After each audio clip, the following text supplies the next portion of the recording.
We're live back with the Nakari, this Total War campaign.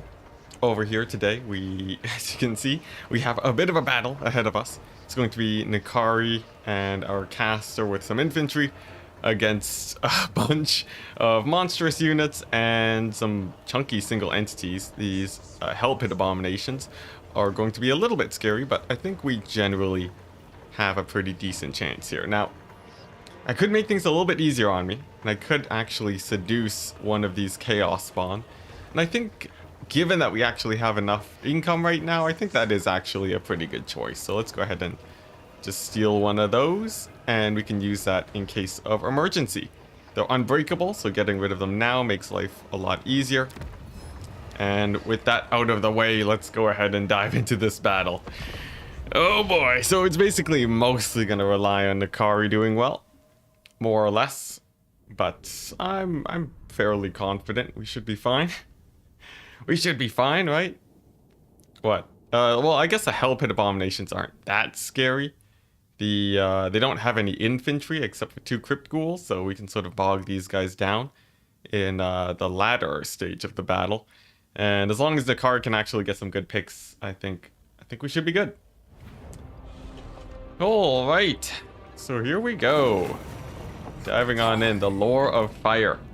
This one's actually really good against infantry, which is sort of bad in this battle, but we'll make do. Hey, Clock Monkey, hello.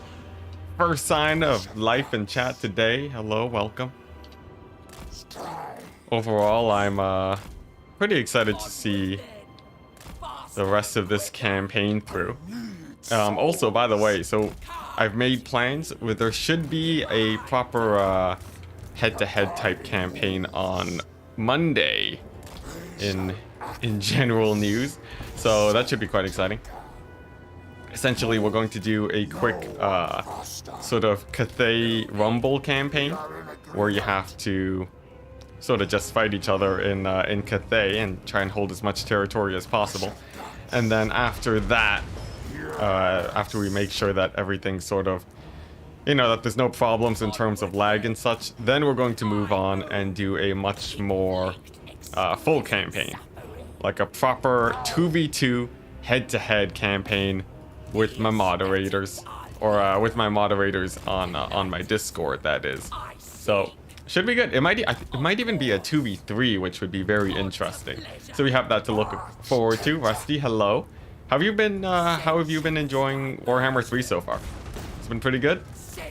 Any problems with full screen and whatnot? Oh dang! Looperden with the membership. Thank you very much. That is greatly appreciated, good sir. Hopefully you're having an absolutely wonderful day today. I would say you've made mine a little bit better. Overall, I'm still trying to figure out. Well, I still have like a pretty crazy backlog of content to make for Warhammer 3, so that's sort of just been on my mind quite a bit. You'd hate to think what seducing a Chaos Spawn would be like. That is true, although there are Chaos Spawn of Slaanesh, so surely they have some way of convincing them to join. You're not a huge fan of the longevity of domination mode, but it's fun. Alright, that's good to hear. Yeah, multiplayer campaigns is sort of my unexpected sort of top features going into Warhammer 3. I did not expect to be so, I did not expect co-op campaigns to be so, like, revamped, It's surprising, but definitely quite welcome. Alright, now here's the thing. Nakari's already taken a little bit of damage. I think if we grab our Chaos Spawn, though, we start blobbing up these Hell Pit Abominations, we should be good. Sort of thinking about it, the infantry should trade well into undefended monstrous infantry quite well, too, I think, in a sort of a longer grind. So I think that should be able to help us all right. And then that'll give Nakari the space he needs to cycle charge everything down. At least that's the hope anyways. This is how Total War is meant to be played. Like, are you referring to... What part of this are you referring to specifically? I'm not sure I follow completely. Looper saying no worries, thanks for the awesome content. Well, thank you for watching, man. Been a good day and cleaned up your accounts. Nice. This was A&D and whatnot. What do you mean by A&D? I feel like I should know what that is. Props for not going the easy route with Corrin too. Yeah, that's true. Although Slaanesh isn't the hardest campaign in the world. I think there definitely are harder ones to do this as Total War on. But overall, it's been pretty good. It's been pretty good. There's like, you know, there's like a situation here and there where battles are a little bit sketchy, but overall, I feel like, especially with Nakari, we're really just dominating. It's more the factions that don't have big single entities. They generally have a much harder time doing this type of mode. Personally, though, I'm still really excited about future challenge modes that we have planned, especially the what is this, Magma Storm? Sure, we'll just barely clip into these crypt horrors and maybe it'll do some damage. But yeah, personally, I'm very excited for the Cathay campaign, the No Demon Soul campaign. I feel like that one should be quite exciting. And probably a pretty big challenge since we'll have to be bouncing around the world to try and clean up all the factions before they grab everything. It might be a lot harder than I think, just because it's a bit of a clock against time. No ranged Kislev. So okay, so we're talking about Zargard, and is that it? What else? There's Zargard, there's the Ice Bearers, there is hero spam. That's probably the best. It's probably the best strat, isn't it, right? No ranged Kislev is hilarious though. Oh my gosh, I should write that down. That is amazing. I have a notepad. Let's see. No ranged Kislev. That one might actually be very difficult. Oh, I guess there's a lot of cavalry too, of course. So that would be a pretty cavalry heavy campaign. Honestly, that could be quite exciting. I'd be sort of down for that. That's really cool. Yeah, you just go a bunch of cavalry, swarm your enemies. The thing is, we're already going a bit of a melee only campaign with Nakari, but I feel like, yeah, that'd be pretty fun. Especially for not declaring war on everyone. That makes life a lot easier. Is there a patch incoming? I have no idea. Yeah. I have no idea. Hopefully we get a patch sometime soon, but, you know, yeah, sometimes for a lot of people the game is running not super smoothly. Oh, those sidecars are dangerous. Generally what you want to do is, come on, don't heal. Oh my gosh. I think the Hell Pit Abominations have 100% chance to heal. It seems like they always heal cap themselves. Maybe it's just me, but that does seem to be the case because I've never been able to not heal cap them. But yeah, anyways, the oh, what was I talking about? Oh yeah, the game will run slowly for some. Yeah, look at that. He completely heal caps. At least he's routing though. But if you sort of turn off your shadows and other stuff, you can get it to run basically the same as Warhammer 2, just with fewer shadows. So it's not the worst thing in the world if you get the right settings going. Okay, now we're gonna chase down those Hell Pit Abominations, and then Nakari can kill off these Cygors, and then I think we're good. Yeah, full-on diplomacy game. You know that's an achievement to get 10 military alliances going. So at some point I would sort of like to do some achievement hunting with my campaigns. And I feel like that'd be pretty fun to just sort of do campaigns based on that. But for now, we're just naturally picking up a ton of them. What's this about, a bunch of cats? Oh man, I'm a bit behind on chat. Also, I should add you to the list, Looper. The list of members. Let's see. Should take just a quick second. And Loop are Dan. There we go. Okay, so I think there we go. Pretty good battle. Pretty clean overall. Not too many problems. Let me see if I can find a hero for you to embody, Loop. What's it? You feel for the people that have a bad time. You only encountered one bug. Dang. and that was a consistent crash in co-op. I see. If someone tried to do a quest at the same time. Huh. But if you don't do it at the same time, it's good. That might be alright. You can also force DirectX 11 to make some performance better. That's good to know. Broke, I'll just say. Alright, anyways. And we did lose a unit of demons, unfortunately, but I think for the actual, like, the main big battle, we don't really need a ton of units. Since you can actually summon quite a bit, generally you don't have to worry about it too much. Alright, now what was I? Oh, yes. Renaming. Here we go. I'm a good old hero, and this is gonna be you, Loop. Let's see. Loop Ardan. Nice. And you're gonna be spreading just a whack load of cults in the distance. Whoa, that was weird. Did you see that? She like bounced all the way back. Strange. Some strange behavior, but whatever. And yeah, we're just sort of gonna be spamming out a million cults here. The idea is we're just sort of spending our money and getting a bunch of devotees every turn. I don't know if it'll actually be that useful in the long run, but it's sort of fun to do and to spam out. And then maybe later we can do something crazy with all of these cults, like just spawning armies everywhere. Who knows, but yeah, that's sort of what we're working with over there. Over here we have... This army is pretty beat up. We still don't have the Cult of Slaanesh building. That's going to take a couple turns. And over here we're going to have to defend against these guys.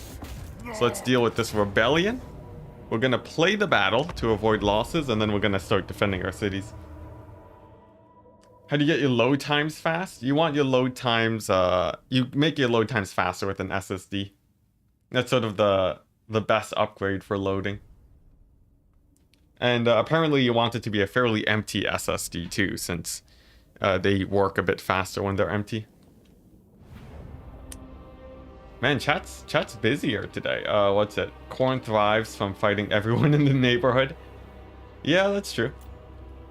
I think overall Corn is probably the most straightforward campaign to do This Is Total War, since you can just sort of play them as you normally would.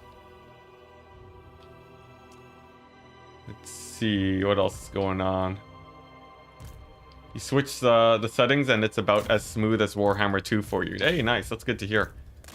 Yeah, if you can get the right settings going, you're good. But if you have the wrong settings, the game can perform really, really badly. So it's sort of it's a little bit of a fine line.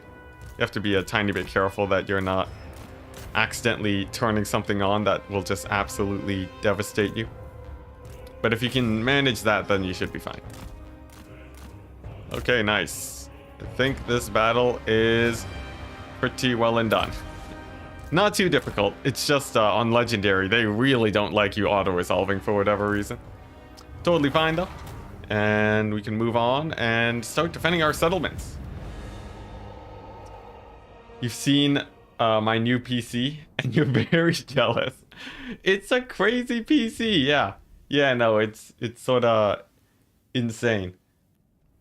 Yeah, so Felix, we actually won a new PC by winning the Content Creator Tournament before Warhammer 3 dropped.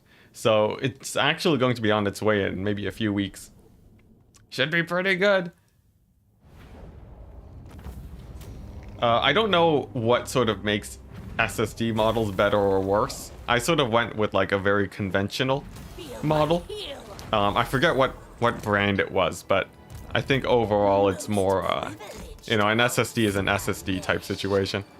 At least I'm pretty sure that's what it is. Maybe I'm wrong. I've been looking forward to this. What do you think are looking to be the strongest lores of magic in Warhammer 3? The strongest lores of magic. I would say Shadow is definitely up there. Probably the best because of its... The Pendulum has high damage and then a big buff spell. The thing is, when it comes to... Can I just sort of sneak by? Can I sneak by this guy?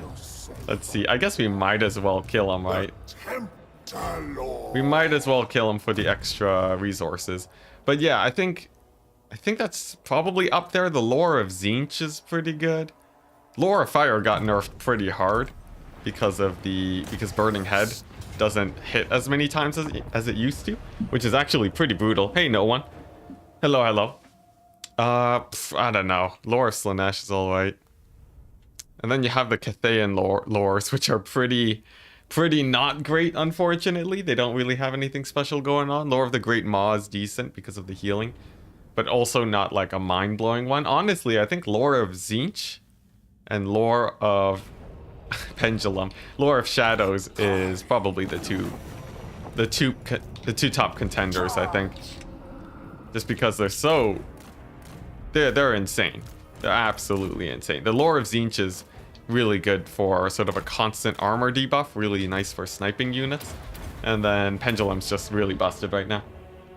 Yeah, Shadows is buffed pretty hard, so essentially Pendulums. Yeah, look at that. The heal is the Helped Abominations, they always heal now. Is that a bug? Come on. Or did they buff them?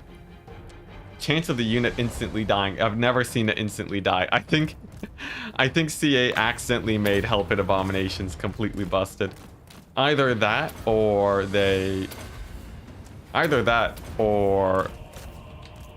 I don't know. I think, yeah, they'll probably fix it later before they actually add Skaven proper to the game. But right now they're totally busted. They will always heal to max. Just terrifying. Human Boy will be happy. Oh yeah, for sure. I don't know. A lot of mains don't like to see it when their main faction becomes sort of broken. But yeah, that is hilarious. Has to be a bug? I think so, yeah. But yeah, Lore of Shadows was buffed. Essentially, Pendulum does max damage to every unit it hits, even along the edges. So you can sort of always get full damage with it. It's insane. Yeah, so Pendulum sort of does more damage than Burning Head used to do to unarmored targets. It's crazy.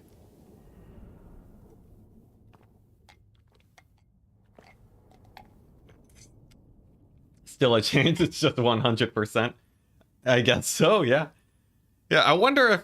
How did that happen? Did someone at CA accidentally add an extra 0? And they boosted it from 10% to 100? Who knows? Who knows? Or maybe they're just experimenting with some crazy buffs and they're seeing if you would notice. She's saying, yeah, that's why I played Beastmen. Actually, okay, well, yeah, other people just enjoy playing some very strong factions too, which I don't blame. That's actually what I do pretty often. I stick pretty close to the meta. And this is why we don't have to worry about our army being so beat up, since we can just summon a bunch of guys. Hey Tinley, hello! Good morning.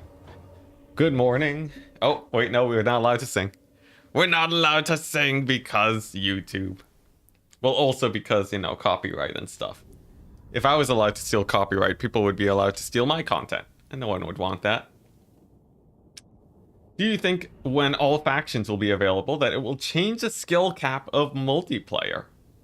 Like, you have to know a lot more about all factions, etc.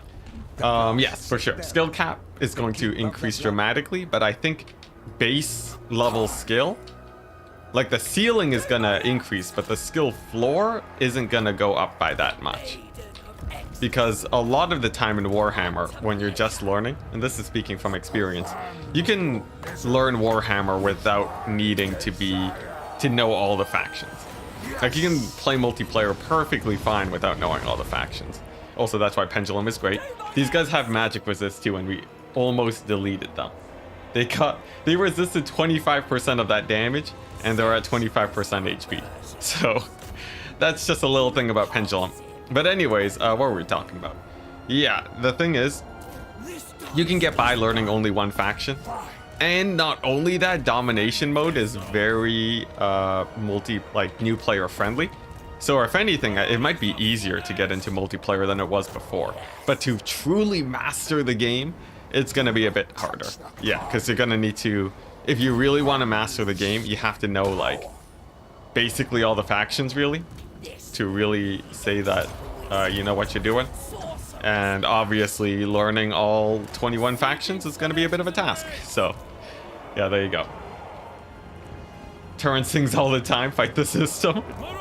Like, you know, Turin's fine to sing all the time. I'm very risk averse in that sense. You know, there's not a lot of gain and there's a lot to lose. Especially, well, it's mostly there's not a lot to gain. I wouldn't say I'm like the most magnificent singer.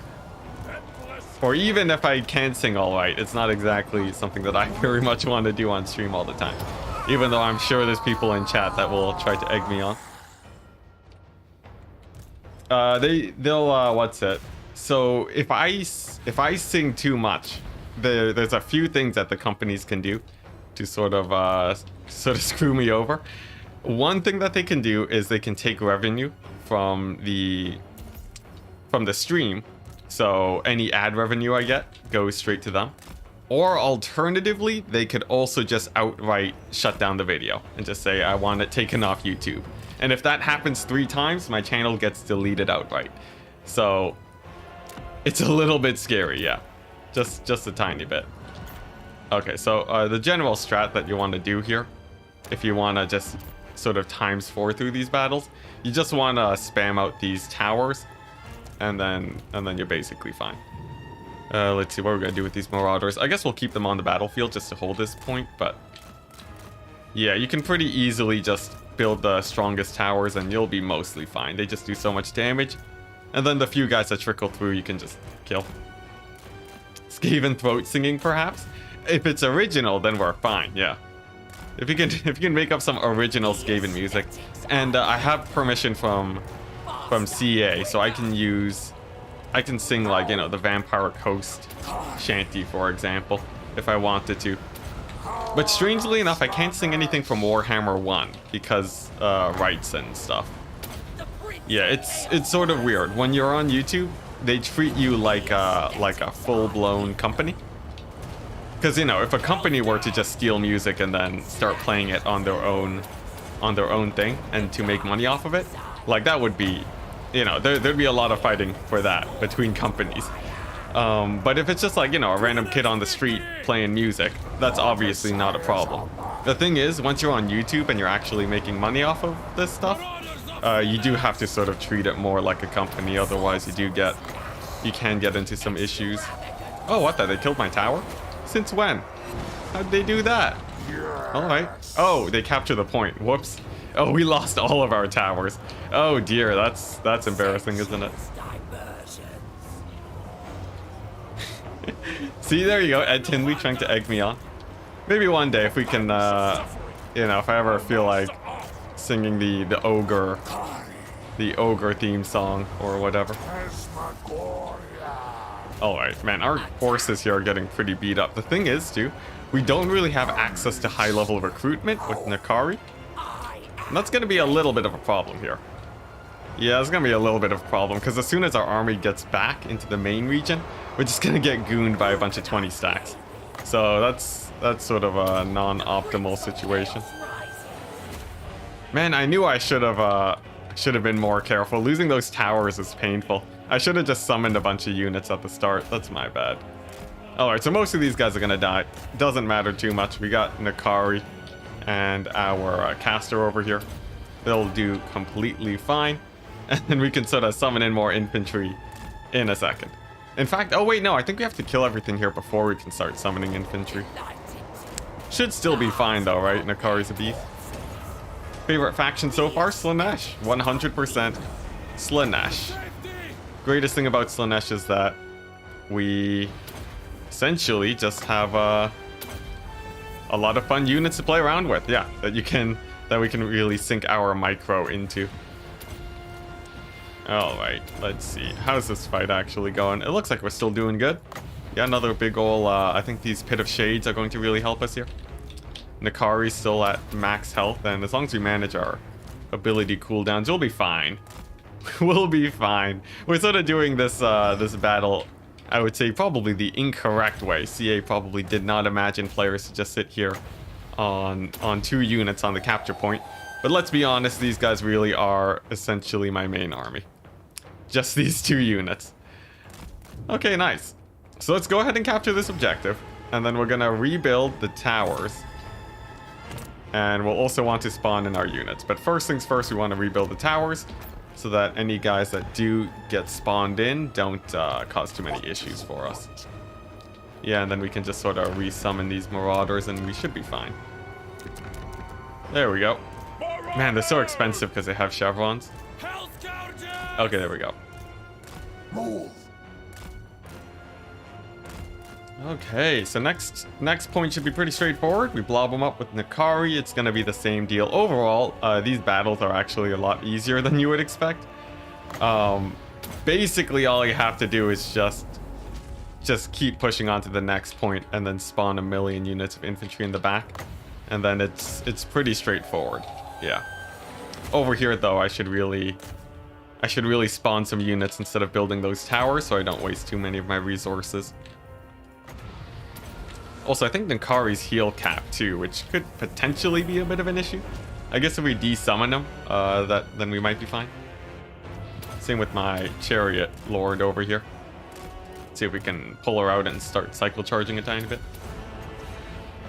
Before this, you subbed to me when I was like at 1K.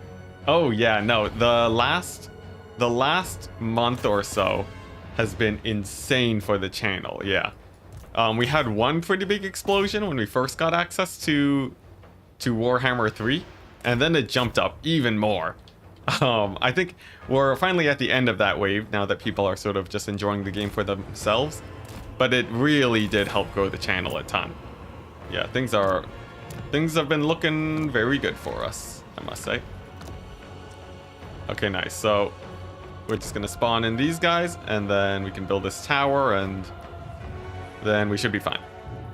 But yeah, no, channel has been doing amazingly. I'm more or less doing full-time Warhammer too at this point too. Yeah, full-time streamer, guys. Also, all of these guys are actually aggroed onto this back point, which is actually sort of fine because we have these towers here to support. You know, it is a little bit awkward though, right?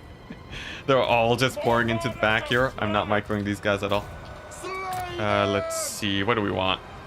I'd love to get my caster back, but we have to wait for some resources before that. They're not capturing the point though, which is what's really important. And as soon as my caster's back, then she can sort of wreck face. Let's see, in the distance, yeah, nothing's really going on over there. So we'll just leave Nakari here to sort of clear things out. Oh, dang. Look at that. That's a mass route if I've ever seen one. All right, a little bit sketchy. There's our caster though. It seems like the point's actually locked, which is weird because I don't know why you would even want to defend these back points if they do lock themselves out, but you know, whatever. Let's see, we can probably summon some marauders in here too to try and assist. And then Nakari's just gonna teleport on out of here real quick to heal on up. Well, actually, we'll leave Nakari in the fight for a little bit longer. Alright, what else do we need? A couple more pendulums and we should be fine. Honestly, this battle's a little bit more janky just because I have no standing army. But you know what? We're doing fine. We're doing fine with it. We can keep summoning some demonettes and they can sort of help a little bit. You like watching me because it feels like I want everyone to love Warhammer? That's a weird statement to say. I feel like a lot of people sort of want that, but I guess sort of maybe I'm showing that a bit more. But yeah, I do honestly, that's sort of one thing that I have a hard time with the community sometimes, especially with the multiplayer community. It can be very hard just to listen to people be unhappy about Warhammer. Because yeah, honestly, I do really just like people talking about how happy they are with the game, which is one of the reasons why I do actually enjoy streaming so much. It is a really nice sort of getaway to just watch people enjoy. It's a good time. What's it? Felix and I don't think I've seen Felix, or maybe I have. I'm not sure. Let's see. Is Felix? No, I think I might be thinking of the wrong guy. Actually, I haven't seen him, but I should definitely check him out if you guys are bringing him up. Seems pretty cool. All right. Sick. Now we got all of these reinforcements that were sort of useless that I did not really manage in the slightest. Let's go ahead and get them ready. And then we can go for this final capture point. Now here's a little bit of the problem. We don't have that many towers to defend this middle area. I don't think it actually matters too much in the end, but I don't know. We'll see. We'll see. It might be a bit important. One thing that's really good for us, though, is that this tower can just poke away this back point. So we don't actually have to worry about being too aggressive. We can just draw these guys in. At the moment, though, I'm sort of just waiting for N'Kari. Oh yeah, the short video format is working out super well for me. I don't think a lot of people have really done that. The inspiration for a lot of my videos actually come from different games. So like, sort of a lot of the clips come from... What's it? They come... Sorry, it's hard to micro and play at the same time. Or to talk and micro at the same time. But yeah, a lot of the short clip stuff is from Rust, actually. Yeah, even the tutorialization stuff, I think that was from... Yeah, that was Age of Empires where I mostly got that from. So, yeah, it's just been a lot of sort of using other formats from different things that I watch, and it's really... seems to have really done well. And that's essentially what I do. I just make content very similar to the stuff that I watch. Yeah, that's right, Russ. It's not for everyone. I would not recommend Rust for everyone. In fact, I would say for this community, probably the game that you would be least likely to enjoy. But strangely enough, I don't know why, but it's so captivating when I play it. I have absolutely no idea why, but man, something about that game makes me just really enjoy it. I don't know. PTSD intensifies. Oh dang, so you have played yourself. Nice, yeah. It's a really, I don't know why. I have no idea why, but it's quite fun. Alright, so final capture point business. We're gonna spawn some Keepers of Secrets, some Soul Grinders, and then we should be fine. And I think we can more or less ×4 this entire battle. You went into Rust thinking it was an innocent survival game within 5 minutes. Oh yeah. Yeah, more or less puling. Yeah, and then you have, like, you know, the community's a lot younger. You know, you got a bunch of kids that are doing their own thing, you know. So yeah, I don't know. It's a little bit weird. Usually I have most of the people muted when I play it. Just because it can be a little bit toxic, but the gameplay itself is pretty fun. If you play it sort of like a farming game, in a sense, Rust is not too dissimilar from Stardew Valley. As strange as it is for me to say that, I just like farming. Yeah, that sort of slow progression. It's a good time. All right, so this demon prince is getting absolutely mauled by N'Kari. Yeah, he's going down super fast. Plus all of those Keepers of Secrets, he's gonna have a rough time. So I think we're more or less good here. None of these units are actually part of my main army, so I don't really care about them dying in the slightest. So we can just sort of chill. In the back, we got some guys spawning, but we have all the towers there. I think this should be pretty straightforward. It's too bad this mode isn't more challenging though, but I guess that would be a little bit hard to balance around, right? To sort of keep it spicy over the course of many playthroughs. It feels like sort of once you figure it out, it's sort of done, which is a little bit disappointing. Oh, they're going for the back cap. Let's spawn some units. Okay, my casts are still alive too, right? Yeah. Okay, we're good. Only a couple more units and then I think we're good to go. Nice. Amazing. The Realms of Khorne, everyone.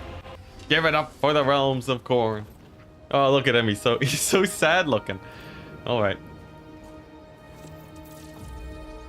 There's something to enjoy about the pointlessness of it all. Yeah. Yeah, it's very much a find your own joy type of game. Very little direction. Sort of like Minecraft in the same way, where you can sort of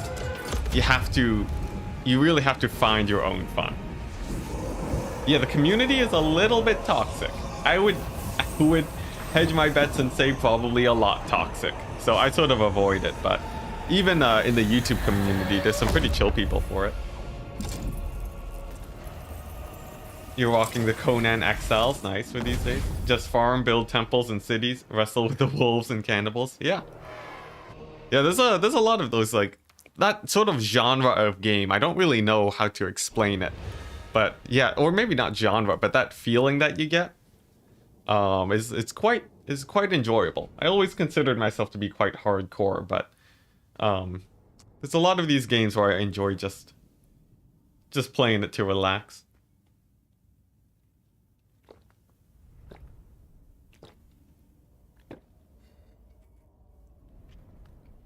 Alright, so that's our second Demon Soul.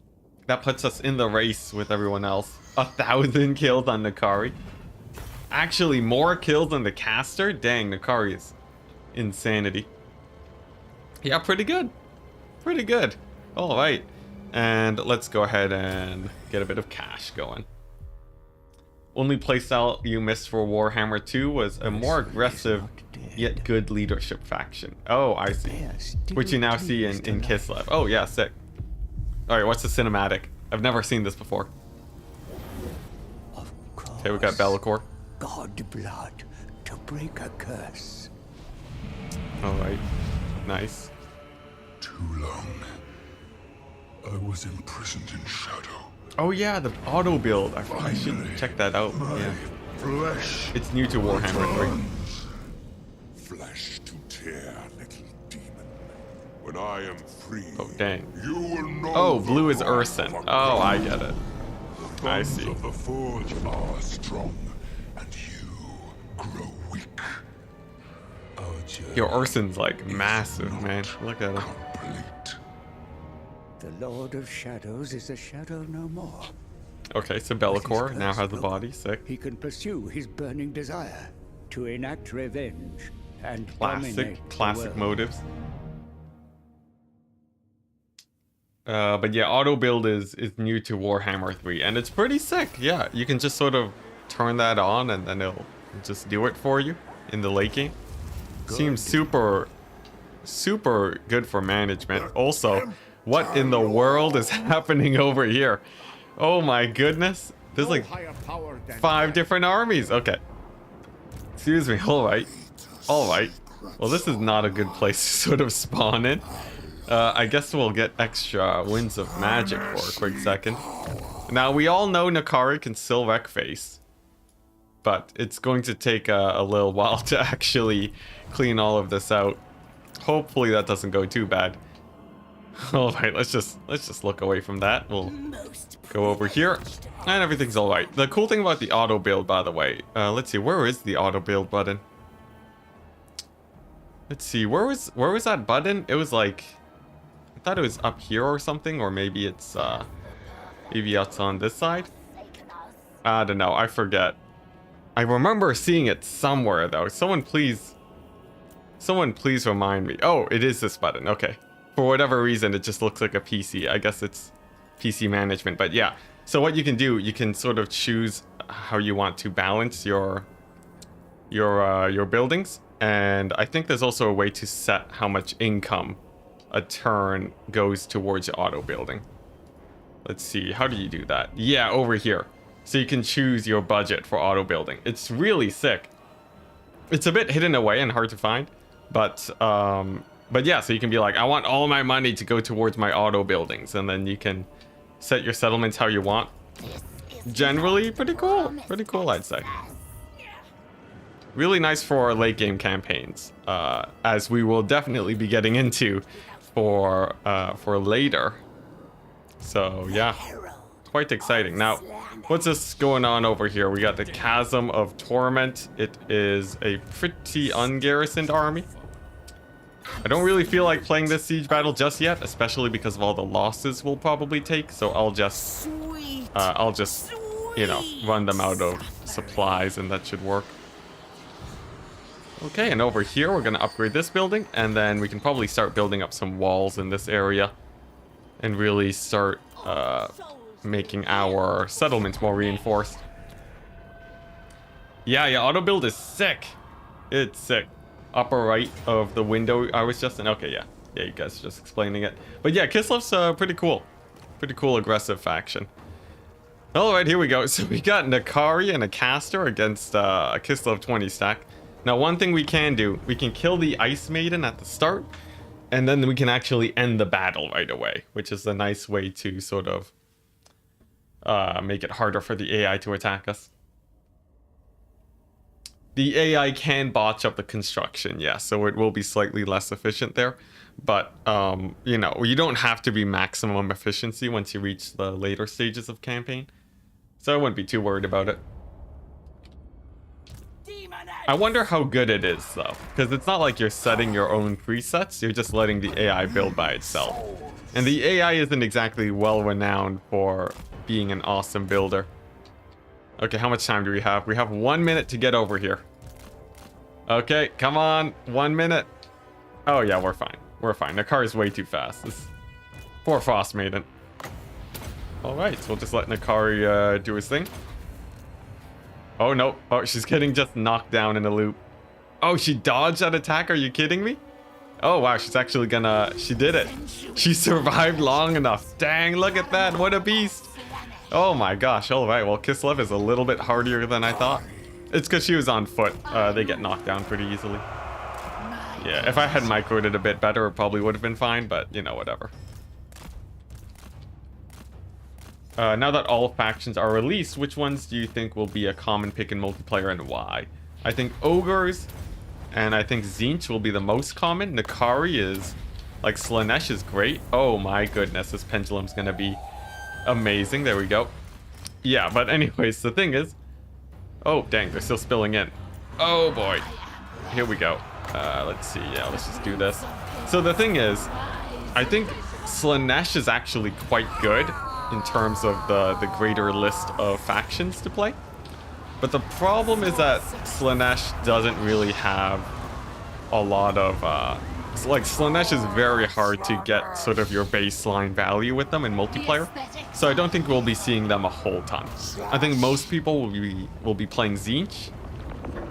Probably a bit of Khorne too, even though I think he's probably not the strongest in multiplayer. He's like a good middle of the road, very easy to play. And then probably a whole lot of, what's it? What was it? What was the last one? Oh, and Ogre Kingdoms. Yeah, I think Ogre Kingdoms are going to be by far the most played faction. At least until they get nerfed, because right now they're sort of bonkers. Yep. Yeah, Ogre Kingdoms are crazy bonkers right now. Insanely strong. I wouldn't say unbeatable, but they are insanely strong. Yeah. Okay, but anyways, I think we just got them into army losses, which is pretty sick. Let's see. Is it army losses? There we go. Yeah, they're all routing. Very good. All right. Nice. So it just took some big old spells and we're good. We have a pretty crazy doom stack over here of 2. Honestly, we could probably just not even recruit units for this army, and then we're set. Also, the Bob saying, I like you. All right, well, thank you. Thank you very much, as long as it's more my content than me. I don't know, there's a weird thing about parasocial relationships that I haven't really thought... I don't have a full sort of opinion on that yet, but as long as it's a healthy manner, I'm fine with it. Alright, but pretty good. What makes ogres bonkers? They have some of the most efficient units in the game that are the easiest to get good value on. So specifically, that's their what's it? And the Bob, not to put you on the spot, by the way. I'm just sort of rambling my thoughts, but the just because some people I've heard that it can be pretty bad sometimes. But anyways, for the Ogre Kingdoms, they have a lot of units that are really good at getting their value just from moving them into melee. So specifically Gorgers and the basic Ogre units, both are really good for that. And then on top of that, you have their range units like the cannons, which are really strong on top. With a little bit of micro, they can do really, really well. So, yeah. Great glasses, top tier chair, 10 out of 10. Yep, it's mostly the chair though, isn't it? Yeah, it really does hard carry me. Can you auto level up your characters? I don't think so. I don't think so, sadly. Yeah, that's a little bit more of a shame, isn't it?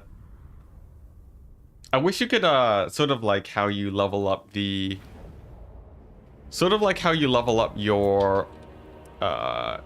your research. I think you can sort of do the same thing. Yeah, I think you can, or no, you can't do the same thing. My bad, thinking. Yeah, sort of like how you level up your research. I feel like CA could sort of implement a system like that and it would be pretty sick. Also interesting situation, we have our reinforcements coming from opposite sides of the map, but we can sort of catch these guys out a bit faster. Rusty saying, I think you can. Oh dang, how do you do it? How do you do it? I want to know. I want to know. Yeah, that'd be sick if you could auto level your characters. I saw there was a save button, but that doesn't actually auto level your guys. I think it just saves them for later use. I might be wrong on that though. Honestly, there's still a lot of sort of side mechanics that I haven't really experimented with yet. Go to the skill points? Sure, I'll check it out. I'll check it out after this battle. Yeah, that'd be sick. Although, I don't think we'll be getting into too many late campaigns until Mortal Empires actually gets released. There's a box that you can click and it just auto levels. Alright, sweet. Although, I think the auto leveling when it comes to the AI is pretty bad. I think compared to a lot of other things, yeah, it's not the greatest. See, this is my garrison, right? So we're not worried about them taking damage. You're not sure it's efficient, but yeah, okay. Yeah, oh man. I trust the AI to build my settlements, you know, based on economy or whatever. I don't trust the AI to level up my characters. Maybe in a super late campaign, like you might as well click it if you're not going to level up your guys. But usually my method is I turn off notifications for leveling. And then once I hit level 50 or 40, as it was before, then I just give them all their levels at once. I feel like that sort of is a much better system for it. And look at that, Nurgle just absolutely tanking right now. I need to get my cavalry out of here so I can start cycle charging. Let's see, let's grab these guys, we'll pull them out. We got the 2 soul grinders. They can sort of just grind into melee and we should be fine. Simultaneous turns for multiplayer campaigns is the biggest change I think CA has done for Warhammer. I think out of everything, that is probably the most exciting thing. Yeah, the fact that they've given so much support for co-op campaigns this run around, like, it is insane. I think they've done more for co-op campaigns than they've done for single player in terms of like the difference on how it feels. So yeah, it's crazy. It's bonkers, man.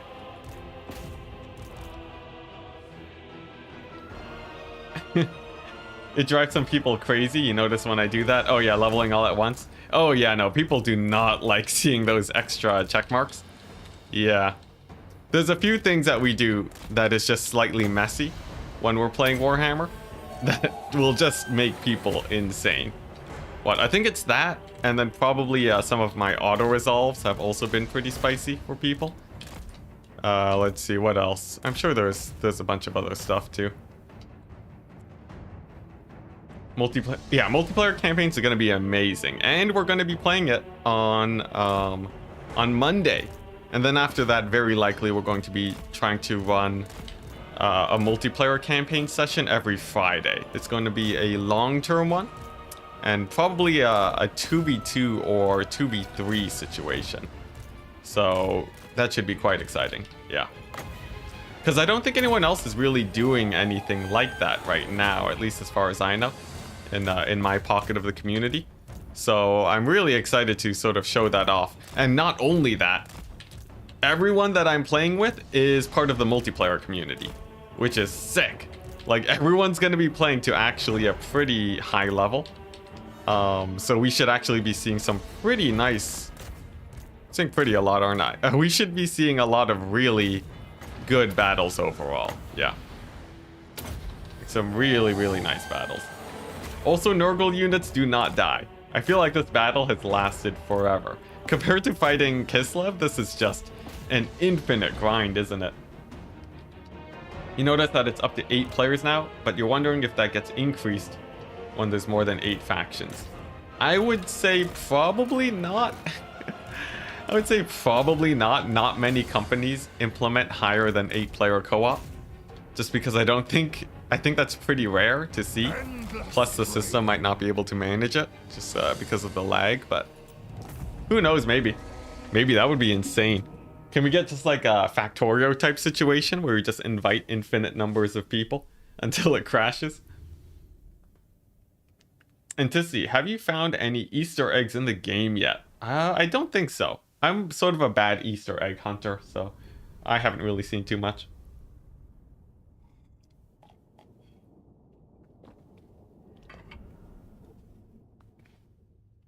Yeah, that's true, Tinley, yeah.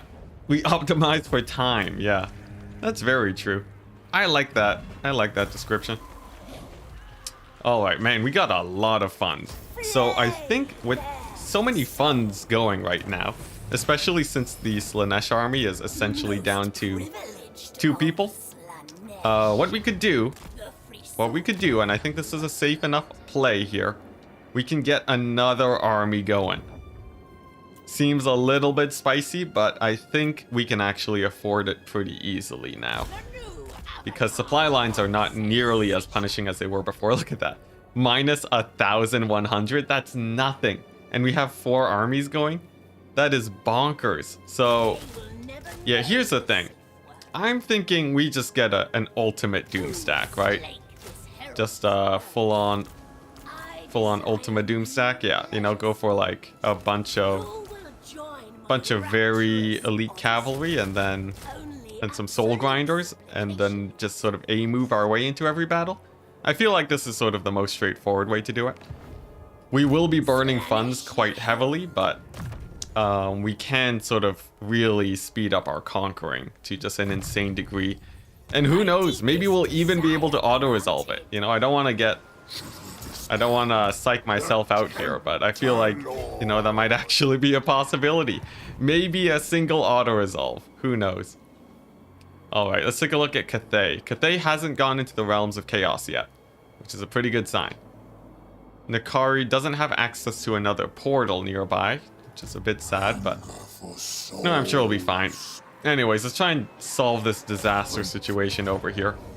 Of course, we do only have our 2 units, but they should be more than enough to sort of win out these fights. It's a little bit janky, though. I would love to get a few units of cavalry in here, just to sort of help with the cleanup. But, you know, I'll stick with I'll stick with this. It's fine.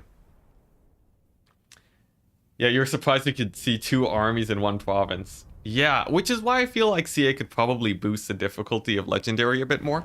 It feels like it's not nearly as insane as before. I don't know if it's because there's no order tied or what, but it definitely feels like it could be a bit harder. I know we did lose our Castalton campaign, but I feel like, you know, I feel like we should be losing really really hard unless we're playing near perfectly, you know? At least in the early stages of the game. I miss that part a little bit. So hopefully, well, you know, even if CA don't do something like that, I'm sure with a mod or something, we'll probably see something along those lines. For now, though, we'll sort of just sit back, relax, and enjoy this situation. It's Nakari against the world. Still taking a little bit of damage, actually. Nakari's getting beat up a tiny little bit. I do have to be just a little bit careful here. The thing is, Nakari doesn't get heals until a unit gets killed off in entirety. And because we don't have said cavalry, that is actually a little bit more difficult than you might think. I'll probably put the healing potion back on Nakari since this one has this healing item. Yeah, Nakari's a bit of a praying mantis type situation.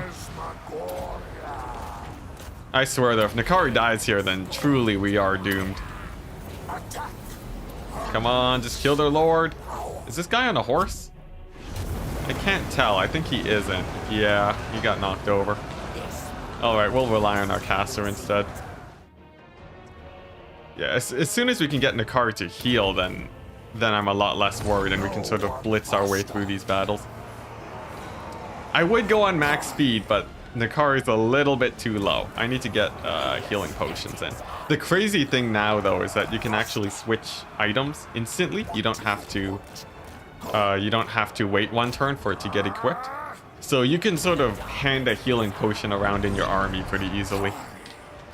I think we can at least ×2 speed this, though. Let's go ahead and get my caster back in here, too. Come on, get in there. Then maybe another one of these. Come on, Nakari, just land a hit. He's quite low. Man, these Marauder horsemen, though, they don't let up. Don't let up at all. Let's see, how's the HP looking? 1,000? Yeah, you know, that's decent. Over here, we still have quite a bit of heal cap, so I guess we'll just leave it for our caster for a bit. Maybe get another Pit of Shades and we should be good. And then in the meantime, Nakari can sort of just hunt down a few units. Okay, there we go. There we go. That's... yeah, nice. That's a good Pit of Shades, isn't it? Alright, and we're gonna hunt this guy down so he can actually get some heals. Very, very nice. You saying that while it was going fast and then I started to slow down? Yeah. The thing is, the caster is completely fine. It's all on Nakari.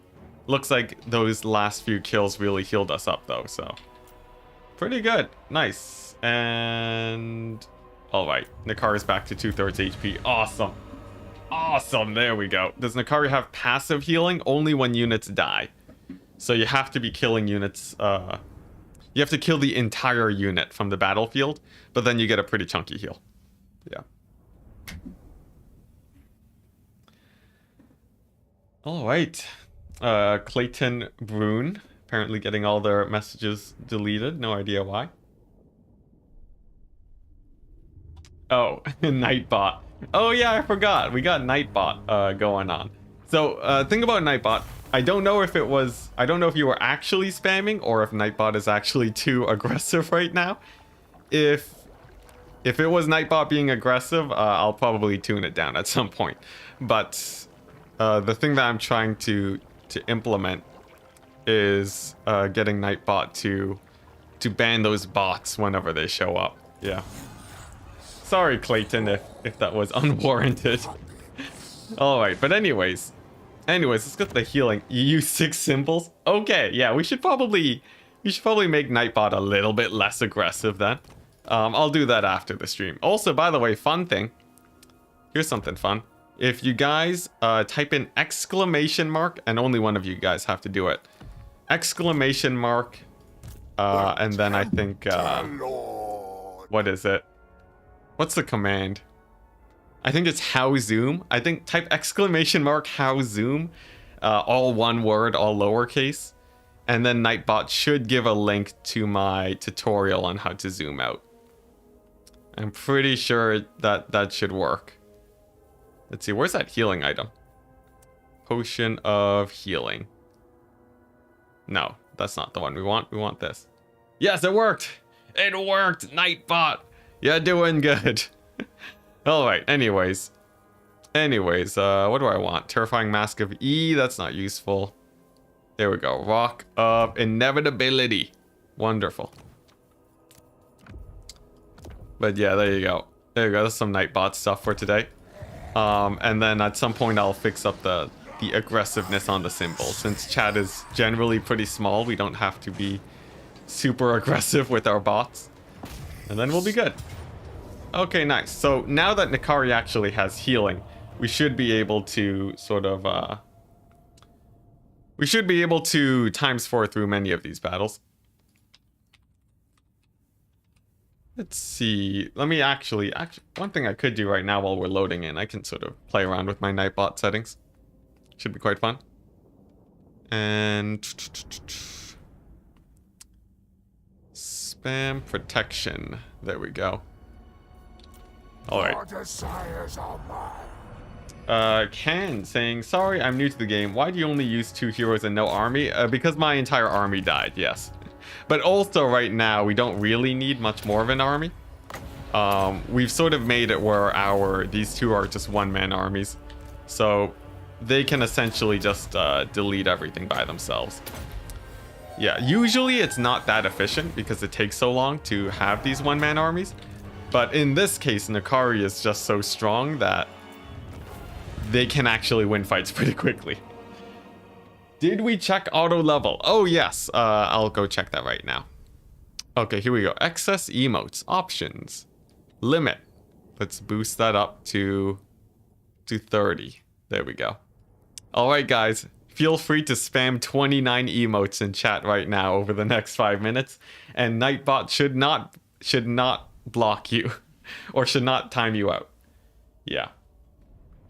There we go. Hey, Nightbot. It's working. Oh my gosh, it's working. Yeah, Howzoom, I think, is on the timer right now, so it might not respond. Oh, there you go. Yeah, nice. Amazing. Absolutely amazing. The innovations in technology are unprecedented. Oh no, Mr. BD. Oh, I'm getting everyone timed out. Oh, Nightbot, how could you? What did it time you out for? Stop spamming symbols. Are you kidding me? Ah, come on. What's going on? Let's see. Excess caps, I should set that higher too. It might be because it's not kicking in yet. It says the limit is 30. Oh boy. Alright, let's see. It says it times you out for 600 seconds, which seems a bit excessive, doesn't it? That seems a bit excessive. Oh, okay, now it's working. Okay, so I guess just Puling got screwed over. Amazing. Alright, well, there you go. Today, we're sort of testing the waters here, aren't we? Much like the sailors of the past. You sail the seas to explore the new world. Some of you will make it, but the discoveries will be insane. I don't know if that's speech. I should work on my speech skills a little bit, but I more or less got there.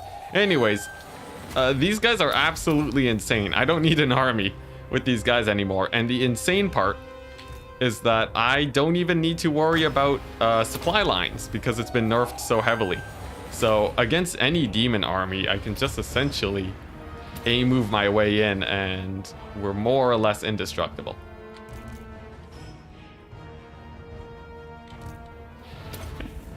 Watching Nightbot quote Puling to ban her made my day. Wait, how did it quote him?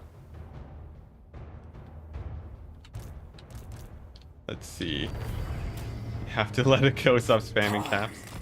Oh man. Nightbot's going ham, guys. Aren't supply lines bugged? I'm not sure. I heard that CA made Legendary a little bit less insane. Oh, I still need to check the auto levels. Yeah, I'll do that in a second. How are you liking Warhammer 3, and what do you think about the Chaos Realm maps? I think the Chaos Realm maps are pretty cool. They look really nice. And I think Warhammer 3 is very fun overall. I would say it feels like a pretty nice upgrade from Warhammer 2 just because of all the quality of life changes. But I'm waiting for Mortal Empires to get added before I can really dig into it.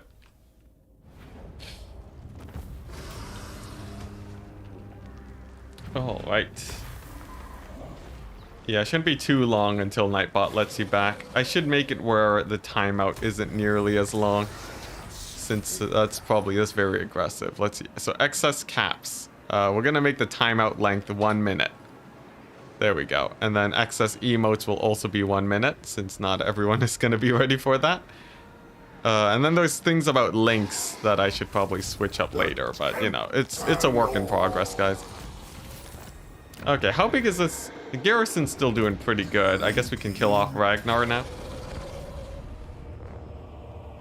The Ever mod has been killed by Nightbot. We lost a mod to Nightbot. Insane.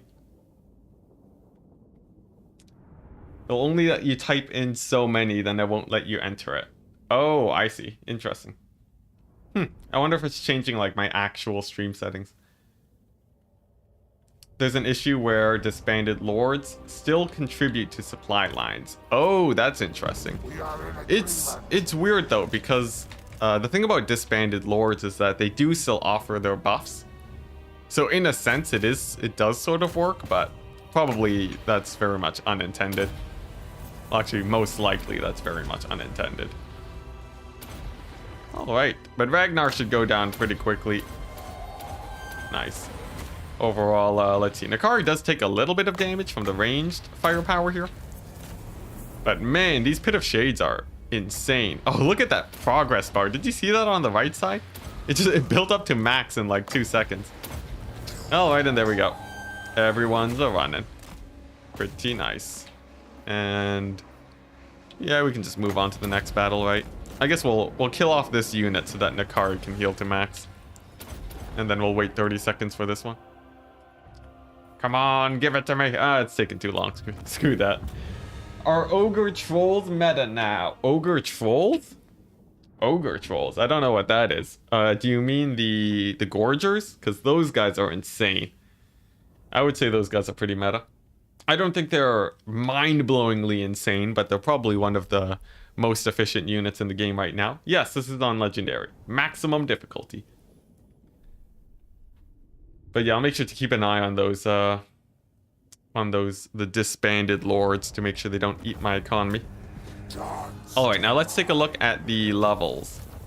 So if we go over here, there might be an auto level button now. Rename, save character. Let's see, I don't see an auto level button. Oh, here it is. Assign skill points automatically. Well, that's terrifying. I'm never using that, but it is there for anyone who wants to use it. Quite cool, quite cool. And then our 2-man army is just going to continue to wreck face.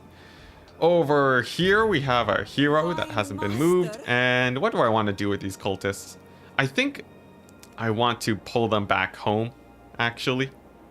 Just so that they can start giving replenishment to my army. As fun as it is to spread cults around the world, I don't think it's actually that useful. And I'd rather have these guys at home. Also, speaking of spreading cults, it's not that useful, but I'm totally gonna press this button anyways, because it's fun. And nice, we can just sort of build up a few more cults over here. And then keep making these cult den buildings until the end of time. Oh, right. It's just a nickname since Puling is a mod everywhere, including for CA. Oh, dang. Well, that's pretty sick. I didn't even notice. We got him. We got one of CA's mods. All right. Now, let's see. Over here, we're actually taking a bit of attrition. No, they're taking attrition. Yeah, we'll wait maybe like 1 or 2 more turns. I'm sort of in no rush over here. Since we've manually played so many battles, you know, sometimes you just want a bit of a break from that. Okay. Anyways, I think we're set to go to the next turn, right? Nice. He's asking for peace. Never. Is it just me, or is Nakari a 1-unit doom stack? No, yeah, it's all of us, I think. Nakari's insane. Put a few ward save items. Yeah. And then you got the insane regeneration. Just stack that with a single caster and you're basically set for life. Still though, I don't have the full kit just yet. There's a few more items I'd like to get on Nakari before we're truly set, I would say. Alright, here we go. So, random faction destroyed. Totally fine. And... ooh, that's a bit of lag. Are we still good? Okay, we're good. We're good. Oh man, those end turns. Always so sketchy, aren't they? Anyways, let's finish off this guy. We can play this battle. Phoenix. Or Phoenix, I guess. Saying Puling gives one-liners like that when she bans people using the same lines Nightbot uses sometimes. That's amazing. I love that. Right.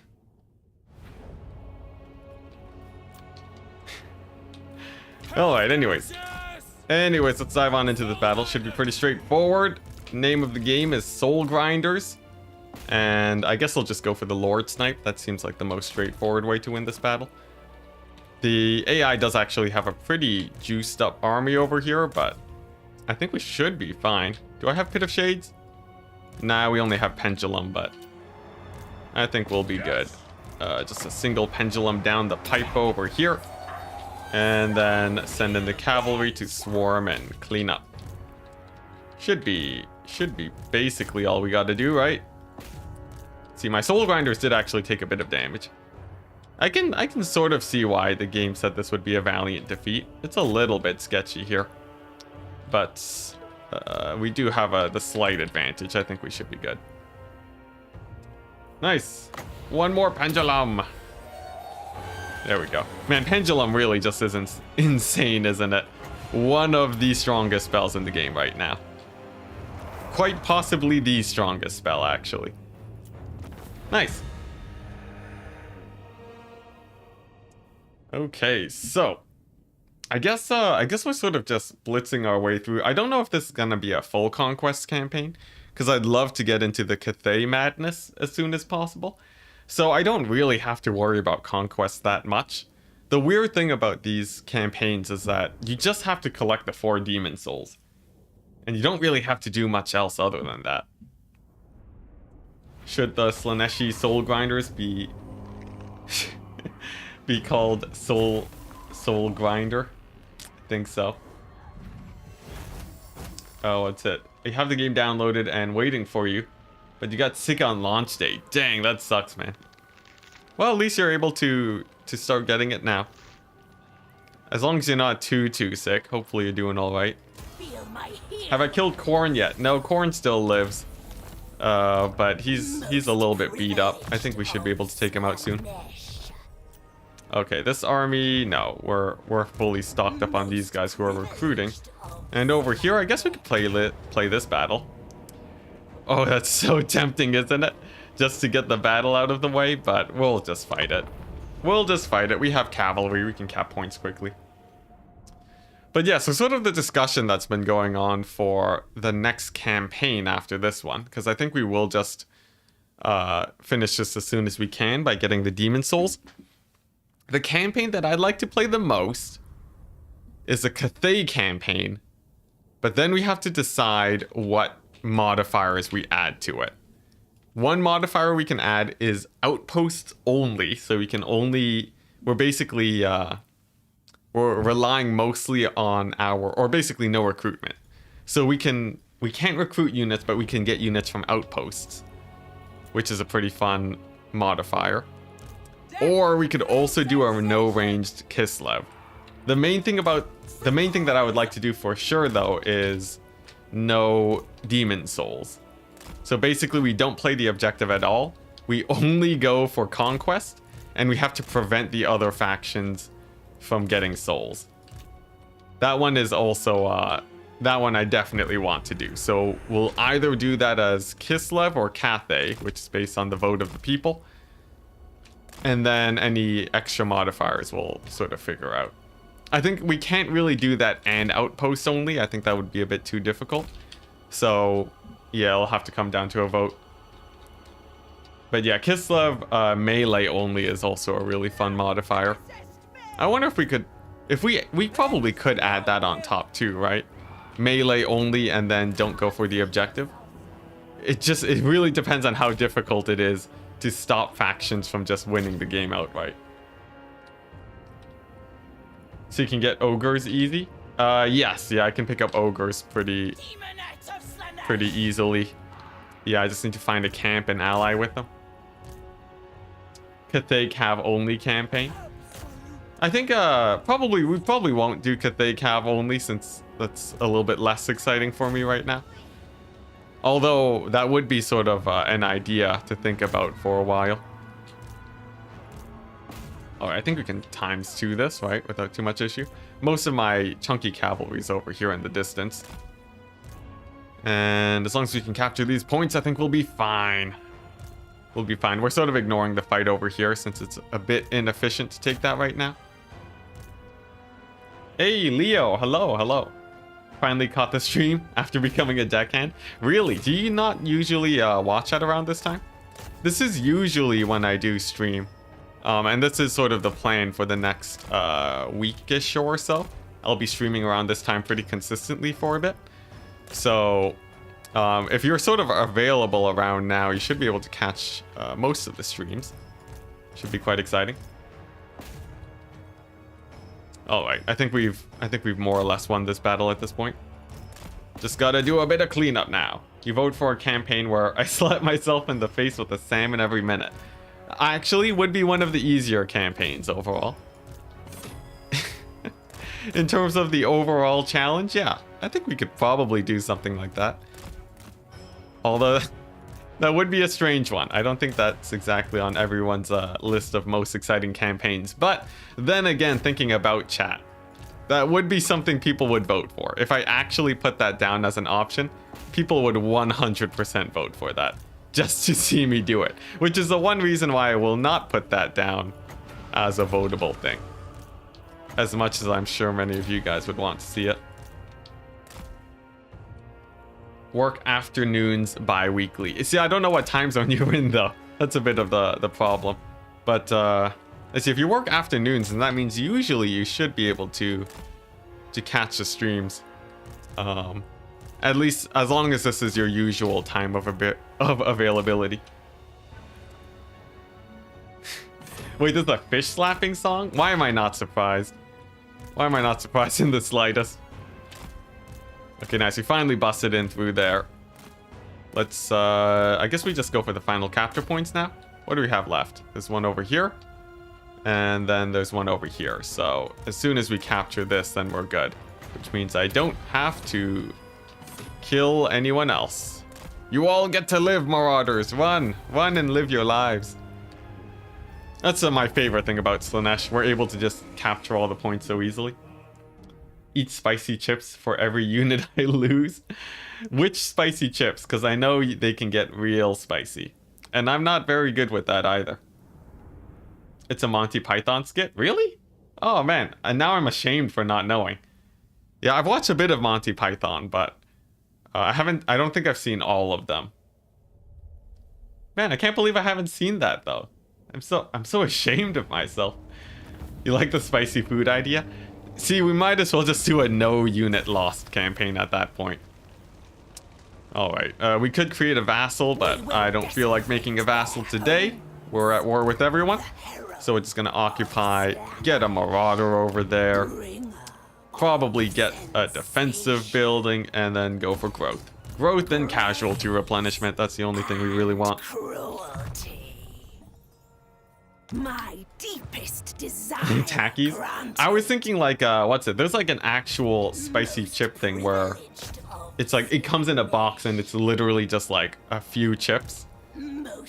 What's it? I saw a streamer do that before. It seemed pretty crazy. Like it has those super spicy peppers in it or whatever. You guys know what I mean.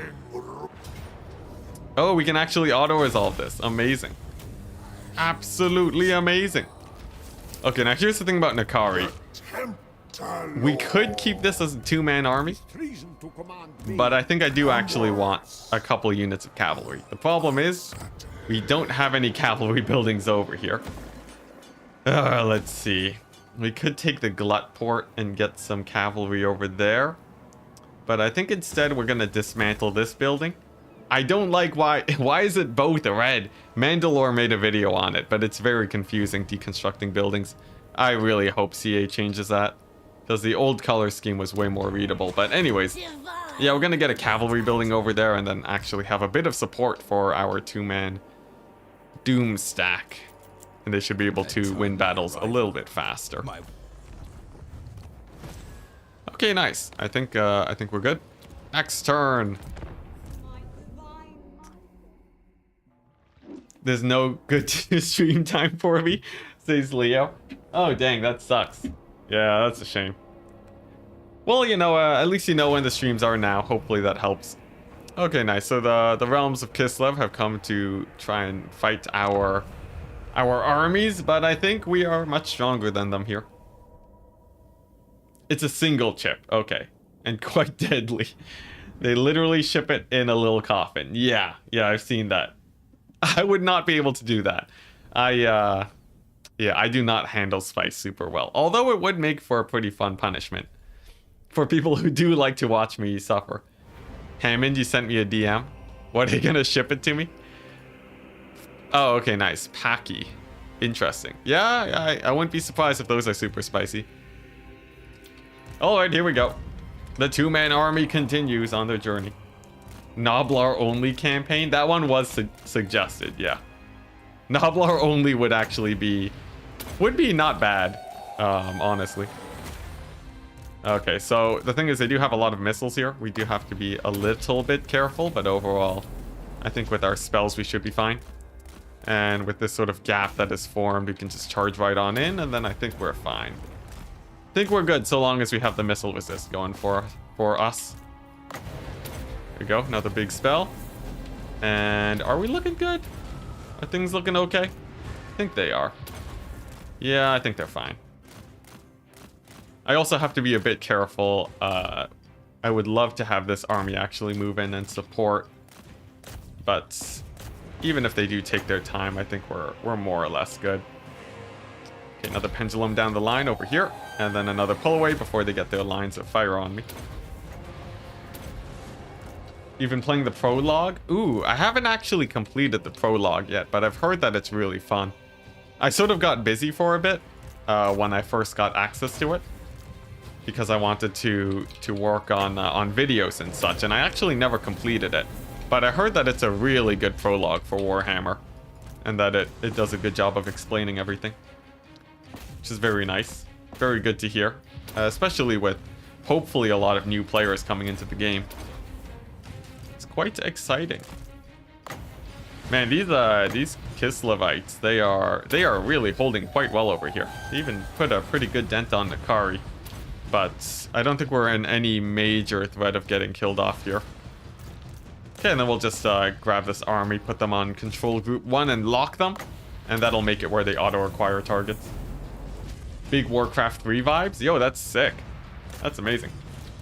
Prologue is very fun, if a little janky. Oh, really? It's janky? What makes it janky?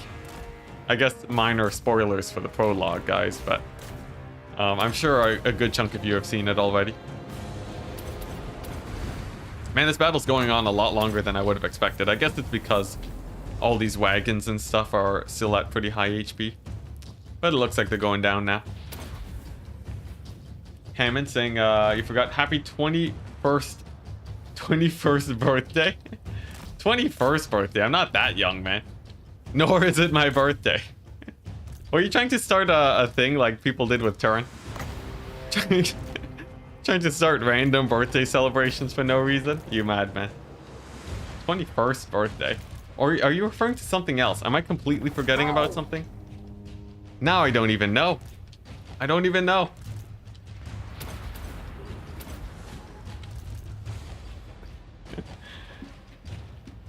Nice. What's it? It does feel like the prologue had a custom easy difficulty setting. Interesting. Alright. You like Turin? Turin's great, yeah. Turin's amazing, honestly. For all the work that he's put into the multiplayer community, it's great. You guys. Hammond, what have you done? Now everyone thinks I'm 21 years old. And that it's my birthday. Yeah, no, my birthday, we actually passed my birthday on, in December. I'm a December baby. It's always people's birthday. It is true. For other people in chat, let's see, we have 108 people in chat right now. There's a roughly 30% chance that it is someone's birthday right now in chat. Roughly. Of course, we're not doing super fine-tuned math over here, but more or less. And there's a very likely chance that there's two people with the same birthday in chat. So if everyone in chat puts in their birthday right now, we should be able to find people with the same birthday. Statistics! How fun. There's some broken buildings, like the ones that provides heroes with melee attack and melee defense. Oh, and they don't work? Oh, that's a shame. Enticity, should we wish you a happy anniversary to make things more varied? Oh, yeah. You know, spice it up with the anniversaries. I like that. We passed the channel's anniversary a while too. Actually, the anniversary of the channel and my birthday are pretty closely knit together. Name it. So and it I guess we can shall sort of pool it all into one at the same time.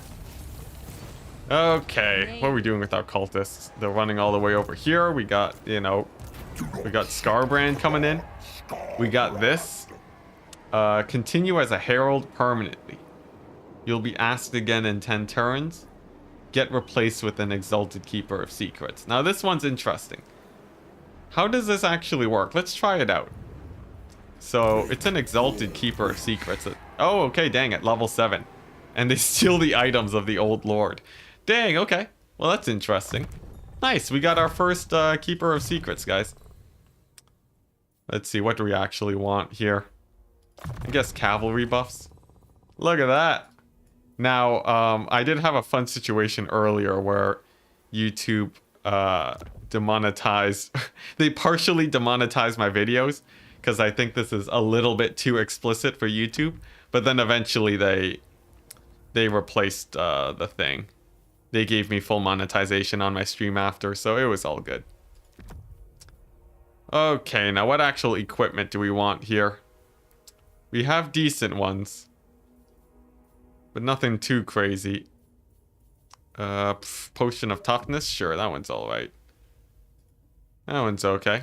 We'll take a look at these ancillaries, and then we can probably start getting rid of a few of them at some point. All right, pretty good. Sorry, I haven't been keeping up with chat. What's been going on?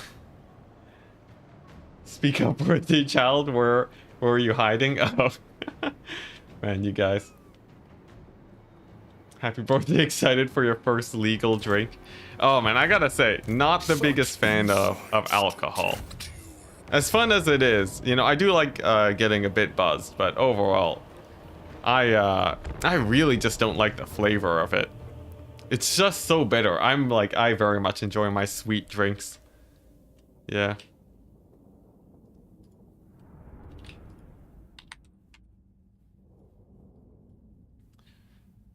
All right. Sorry, I got a message from someone. I gotta manage that. Thank you, Phoenix, for the happy wedding anniversary. Amazing.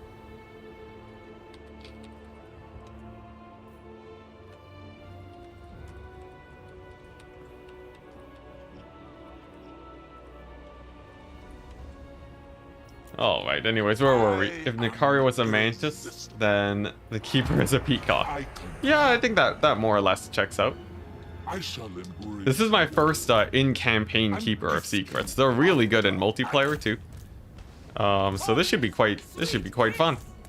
So I guess the way that it works for Warhammer, it just sort of they let you turn them into exalteds at level 14, and it says, or level 15, and it's as simple as that. Do you have any rituals when you come for coming of age? I think not really for me. I've never had, like, you know, any crazy rituals on my birthday. Yeah, you just sort of end up becoming older, you know. At least over here, it's not too exciting, sadly. Although that'd be pretty cool to get some coming of age rituals. At 21, people generally go drinking, but nothing like 21 shots in one evening. Now that would be insane. I don't think I've ever drank that much before. I also don't weigh a lot, so alcohol can really put a number on me. So I do have to be a little bit careful. All right, here we go. This is a pretty nice round.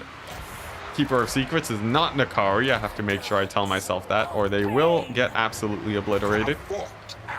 And it looks like this round went very well. Look at that. What a massacre over there. That's quite good.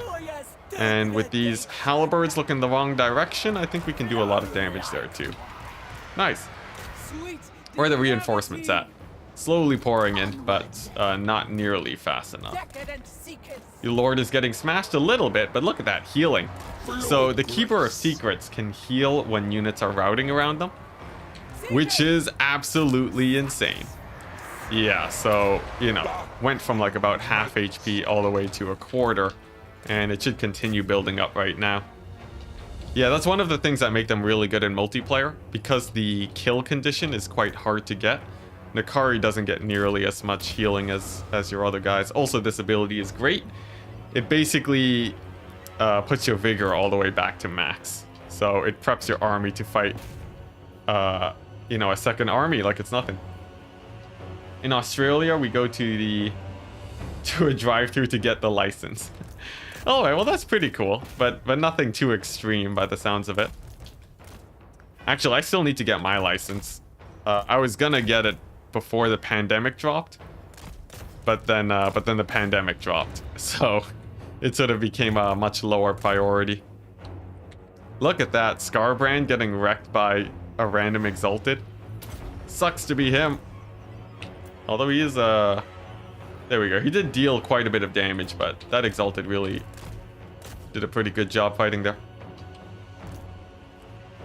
Alright, so next up, our formation's a little bit messy, but I think we can pretty easily reform our formation. And I guess our Exalted can sort of take this fight over here. We'll just fight this one corner to make things a little bit easier for ourselves. And then that way, we can sort of take these fights one at a time. Because the more coverage Khorne gets on our forces, the more...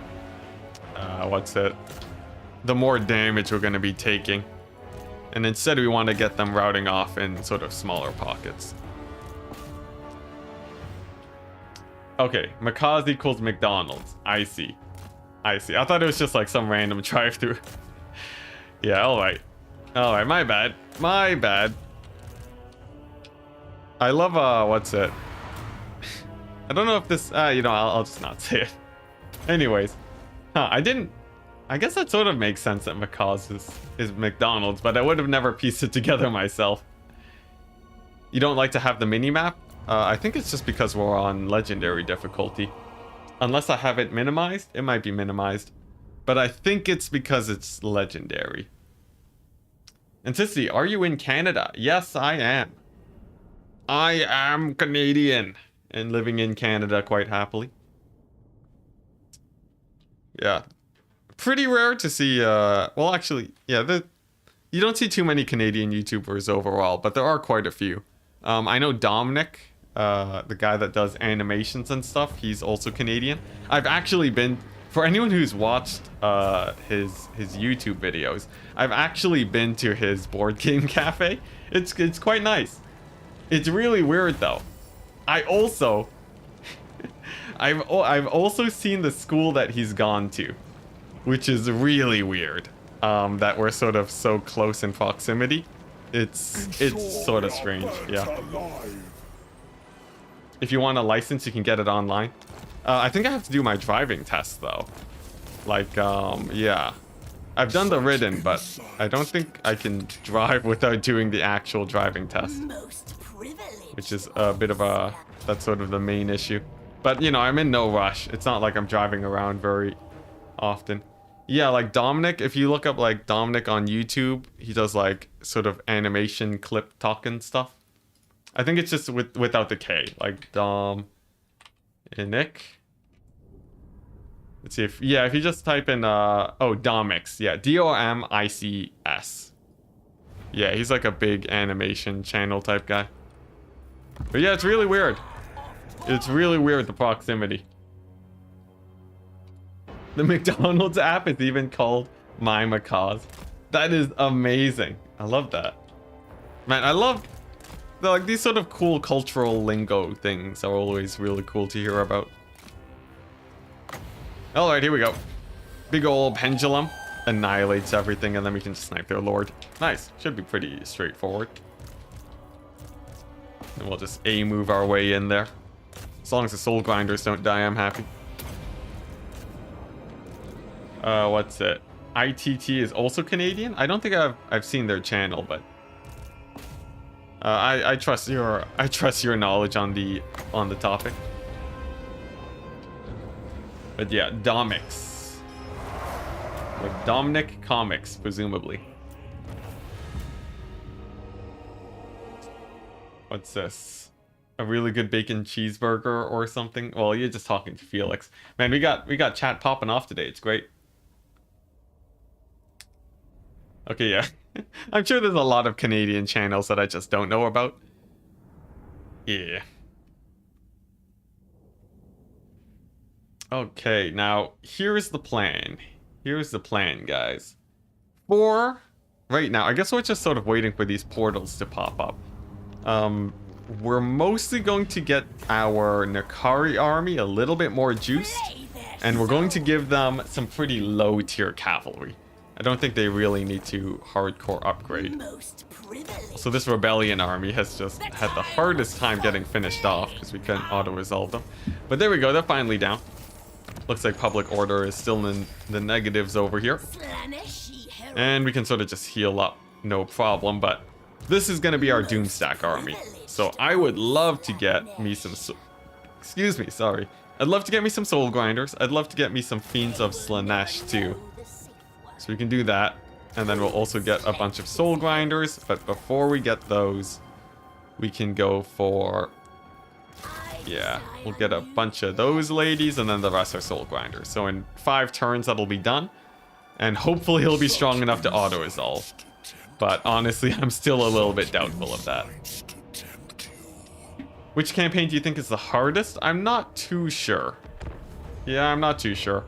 None of them feel especially difficult, but maybe the Nurgle one? I don't know, I've heard conflicting things about it, but I had a very hard time doing a challenge campaign there. Where's the maple syrup? Actually, I don't have that much maple syrup, sadly. Probably due to me mostly eating, you know, Asian cuisine. A lot of like Chinese food, Vietnamese food. So we don't really, you know, I don't eat a lot of pancakes, for example. So sadly, my life has been quite devoid of maple syrup. Linus Tech Tips? Oh, really? He's Canadian? Dang! Who would have guessed it? That's pretty cool. I guess when you consider the percentages between, you know, the percentage of the world that is Canadian, or the English-speaking world that is Canadian, I guess you would expect to see a good amount of YouTubers in there. What's the most Canadian tradition / ritual you partake in? I don't think I really have much of a ritual. Because my parents aren't from Canada, so we haven't really inherited the rituals. I'd say shoveling snow, I guess. But that's not exactly a ritual, it's just a thing that we do. But yeah.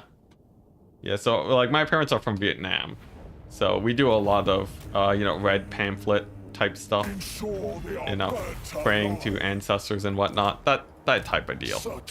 Not a lot of actual like Canadian ritual stuff.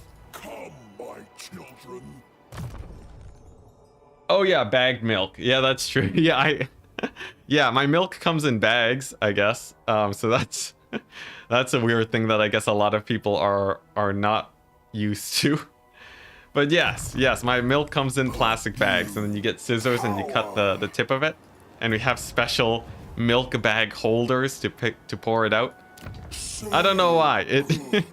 It's really normal for me. Like for me, it just seems like, oh yeah, it's always been like that. Why wouldn't people? Like, I know of milk that comes in cartons, but I don't know. Oh my gosh, I did it again. I thought this was... Oh my gosh, I did it again. I thought this was summon a... I thought this was to summon Regiments of Renown, and I impulsively clicked the button. Well, there we go. You have an extra army, guys. What can you do? Vietnam has the best cuisine. Yeah, I enjoy Vietnamese food. Although I really enjoy sort of American cuisine, just super fatty food. Yeah, we get sort of decrepit here. Yeah, it's called Lycée. That's what the red pamphlet things are. Intensity, the communist spy. You got me. You got me. Yeah, puling. That's right. The bagged milk. It's insane. It's weird, because when you think about it, why doesn't it come in cartons? Because, like, everything else is in cartons. It's literally just the milk. Like, we don't have bagged apple juice, you know? Yeah. Your parents aren't from Denmark either, but coming here, they went extra hard on the traditions. to make the kids as Danish as possible. Nice. Yeah, sometimes parents will do that.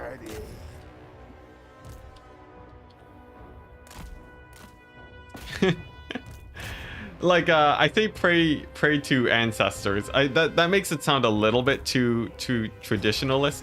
It's not exactly like praying to ancestors. It's sort of just like I guess it is sort of praying to ancestors when you think about it, but it's not like, it's not super hardcore, you know. It's like you light a few candles and then you put your hands together and you say some thoughts. I don't know. I'm not super like traditionalist myself, but my parents do it, so you know. You can't just say no to that, right? And it's not like it's a huge commitment or anything. Maple syrup rituals. What would that be? I guess, you know, on the turn of the new year, the first day of spring, you find your nearest maple tree, and this is what all Canadians do. You put in a little tap into it, you open the faucet, and then you must lap up the maple syrup. And if it's not sweet, then the rest of the year is going to be a rough one, a very cold year. And this is sort of how Canadians this is how they predict the future. I don't know, I'm making stuff up, but I feel like that might actually, who knows? Maybe there's something similar to that. Also, for some reason, oh, it says I have 3 units deployed because chariots count as 2. Alright, Regiments of Renown coming to Warhammer 3? I sure hope so. I love Regiments of Renown. American/Vietnamese food. Warhammer mukbang when? Everyone keeps talking about mukbangs. Honestly, it'd be pretty easy content to make, but no, we'll make it an OnlyFans thing. There we go. That'll do it. I don't have an OnlyFans account, by the way. Don't look up Enticity OnlyFans. I'm not making an account on that. Maybe if we hit 1 million subscribers. Yeah, that seems like a high enough number. We'll basically never get there, right?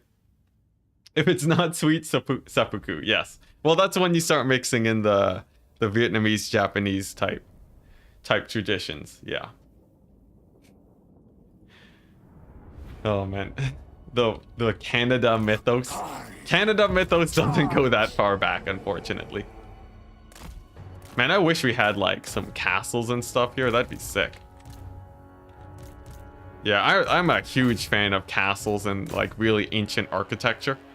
But you never really get any of that here. Turns hot dog tournament? Oh my goodness. What an event. I would not be able to survive that. The only way I could survive a hot dog tournament is if I just never lose games. Otherwise, I'll get absolutely destroyed. If we lose a couple battles, there's no way I'm gonna survive. Yeah. But, you know, we can rely on our skill as a player to keep ourselves safe. It's sort of like the spicy chip challenge. Never say never. Well, you know, we'll see. 1 million is a lot of people. I don't think we'll get there, like, super fast. Canada has spirit bearers? Yeah, I guess that's true. A little bit of Kislev action. Man, we're really just grinding through a lot of battles right now, aren't we? I feel like we've been on the same turn for a while, just sort of times 4ing through these.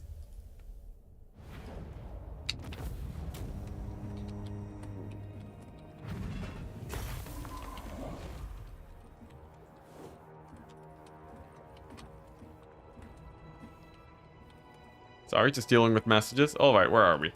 Nice, 500 gold. He was talking about doing a new hot dog tournament. I heard about that. If he does, I'm definitely watching. Because those are magnificent.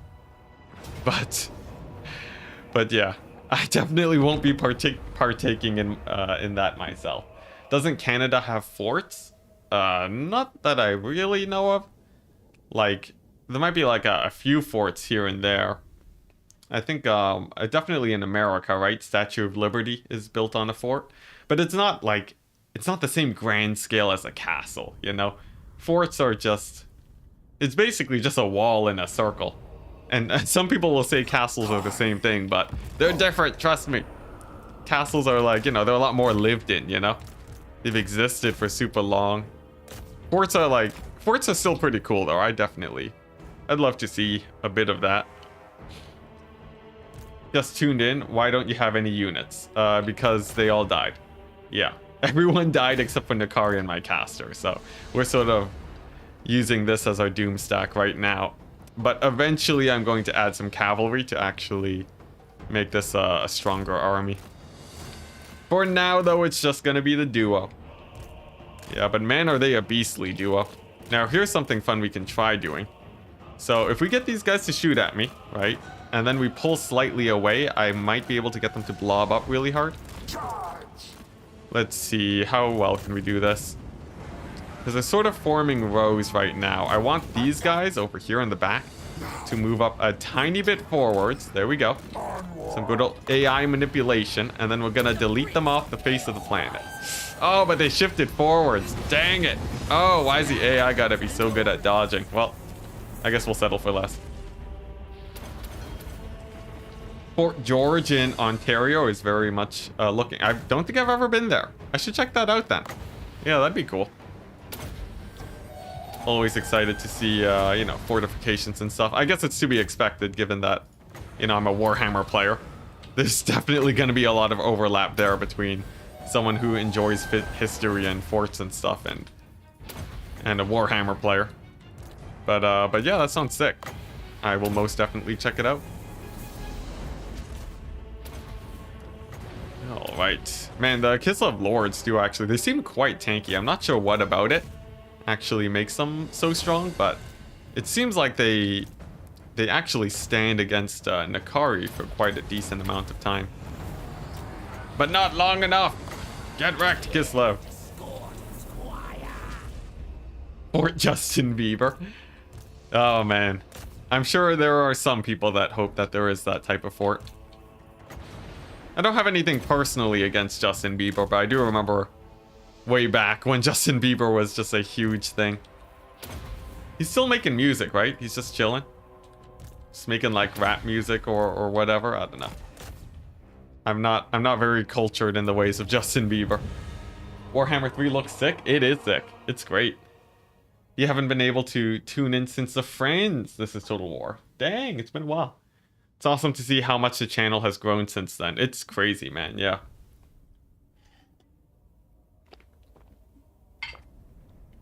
We hit some pretty good milestones for the channel once CA gave us early access. Like, actually CA giving us early access was huge for the channel. It was insanity getting just those extra few weeks to make videos. It was yeah, it was a huge booster. Absolutely amazing. And yeah, we'll be joining the content creator, like full-on verified, I think it's verified content creator for CA soon. So yeah, we'll be getting news as soon as they are available. And I'll be able to make a ton of videos on that. We'll be able to stream campaigns for whenever the next DLC drops. It's gonna be good. You're asking the wrong crowd for Bieber news? I guess I am, yeah. Yeah, my audience ranges from about my age or older. And I'm already way too old for Bieber. Yeah, that's true. That's true. Although I think we have a few people that are a bit younger in this community. Although I guess they wouldn't really be watching Justin Bieber still. I think what's it? The female percentage, female to male ratio is bonkers.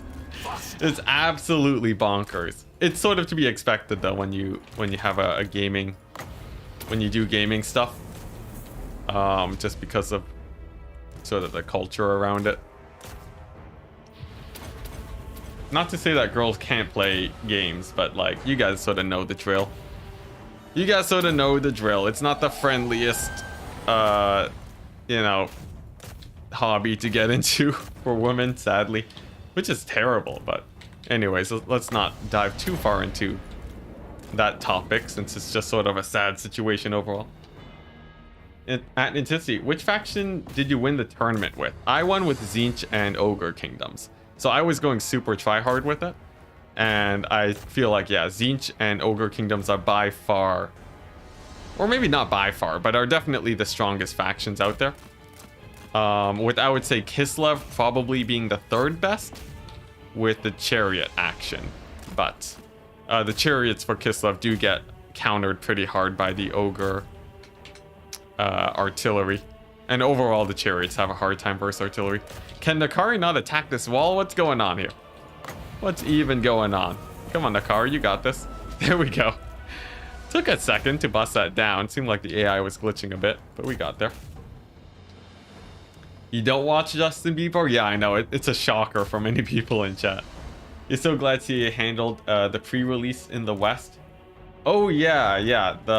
I heard the news. There was like a bunch of review bombing for Warhammer because the marketing was super bad in China. Like, they gave it to a bunch of content creators that didn't really cover Warhammer stuff. It's a bit of a sad situation. I heard that it wasn't, it was like Sega that managed the marketing there. So they weren't really as in tune with the community. Overall, just a bad situation in general. I don't blame them for review bombing. Like, you know, you can do whatever you want. But it just sucks all around, doesn't it? Yeah.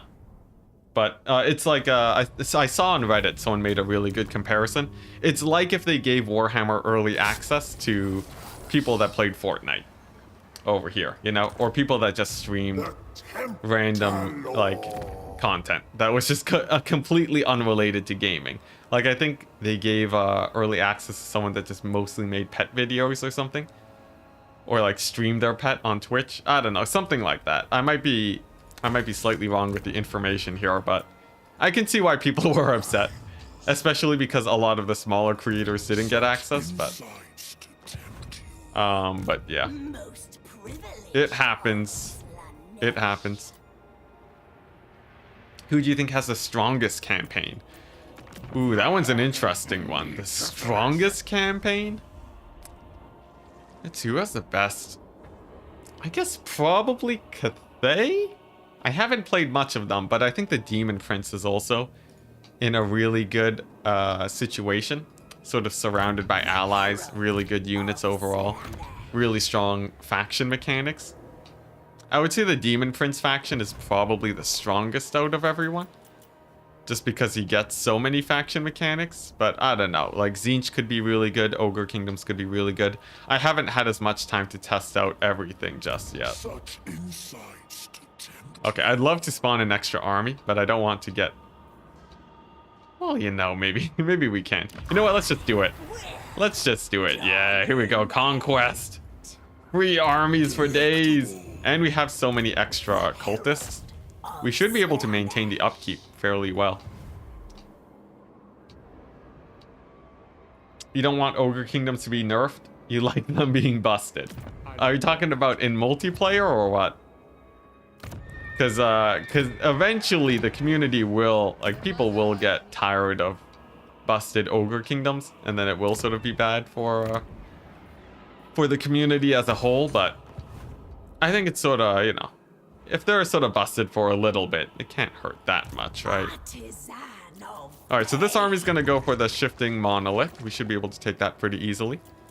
We're still at war with everyone. We've moved all of our guys. Our heroes are just marching upwards north. It's looking pretty good. They gave it to some randos, and rumors festered. Oh, dang. Yeah, that's rough. Oh, we got ambushed. He Tzeentch teleported on us. Okay, that's interesting. You're doing Cathay right now. It's super fun. Yeah. I think they have a lot of really cool mechanics going on. How are you finding the trading, by the way? Like the caravan system? Do you think it's engaging? It looks pretty cool, but I haven't played around with it too much. At Enticity, ever mention to someone you play Warhammer and they begin ranting about 40k? I don't think so. I think I've been fairly clear. Like, well, in general, most of my friends in real life, we don't really talk about Warhammer in general. So, you know, I don't really get too much of that. This is a terrible situation, isn't it? He has mammoths? Oh, well, that's bad. That's bad. At least this was a free army and not one that was way more expensive. So here's the thing about ambushes. You get this debuff at the start that greatly reduces your stats. So what you want to do is you want to be avoiding a fight for the most part early on, and then you want to actually start doing things properly. Oh dear, our lord is totally gonna get wrecked. But yeah, so you want to be mostly avoiding the fight, and that's why I'm pulling away with my cavalry. And not only that, they'll be able to get a lot of damage once the battle sort of gets less intense over here. So I think we might be okay, except our lord might die. Caravans are crazy good. Regen sword at turn 12. Well, that sounds sick, man. Really? Just free regen sword? That's amazing. Plus you get extra items from going into the Chaos Realms. Seems like a pretty good kit. Okay, now I wonder what happens when our lord dies, because this is a free army. So I don't know if we get to just recruit another lord or what, or if the army dies. I guess we'll see. You met a kid that started ranting about 40k when you mentioned something about Warhammer? Well, you know, people will just talk about the things that they enjoy. I don't blame them. Like, yeah, people are free to rant. I don't have too many problems about that. But in general, in my day-to-day life, I don't talk about Warhammer too much. Yeah, it's more of a private thing for me, usually. But anyways, I think we've more or less won this battle, right? Our cavalry is in fairly good health. Our chariots will be able to plow through the rest of the infantry.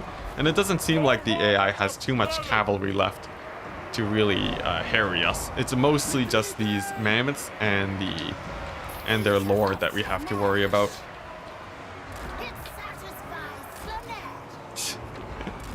Total War Mobile? Oh my goodness. You met someone that played Total War Mobile? Oh my gosh. How is that? Does that exist yet? I haven't been keeping tabs on that at all because obviously I'd rather just play Warhammer on PC, but yeah, how is that? I'd love to hear it. Yeah, mobile Total War. Man. Oh man, just there's no way you can get the scale without a dedicated gaming PC. There's just no way. You don't think it's a real thing? Okay, thank goodness. Thank goodness. Well, actually, well, you know, if it does exist, then that's fine. People can enjoy it, but it's definitely not exactly my cup of tea. Oh, what is this? Is this Tzeentch's bombardment spell? It looks like it might be.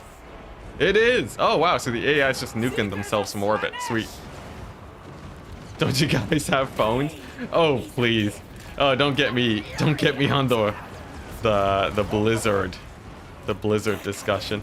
Didn't like Activision get bought by another company or something? Does that mean that things are gonna change, or are things gonna be mostly the same?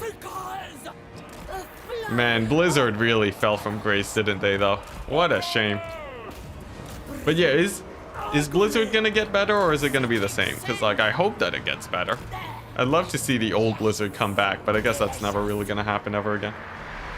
It's a real thing. You can buy Total War Rome 1 just on your phone. Well, you know, for the people that do enjoy it, I'm happy for them. But yeah, for sure not my cup of tea. By a rather large margin. Although I have played my fair share of mobile games. Like actually, I got really into Hearthstone a long time back.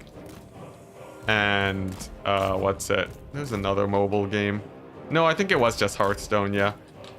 Yeah, I was really big into Hearthstone back when I was in university or college. Yeah, that was basically the only thing I did for a long time.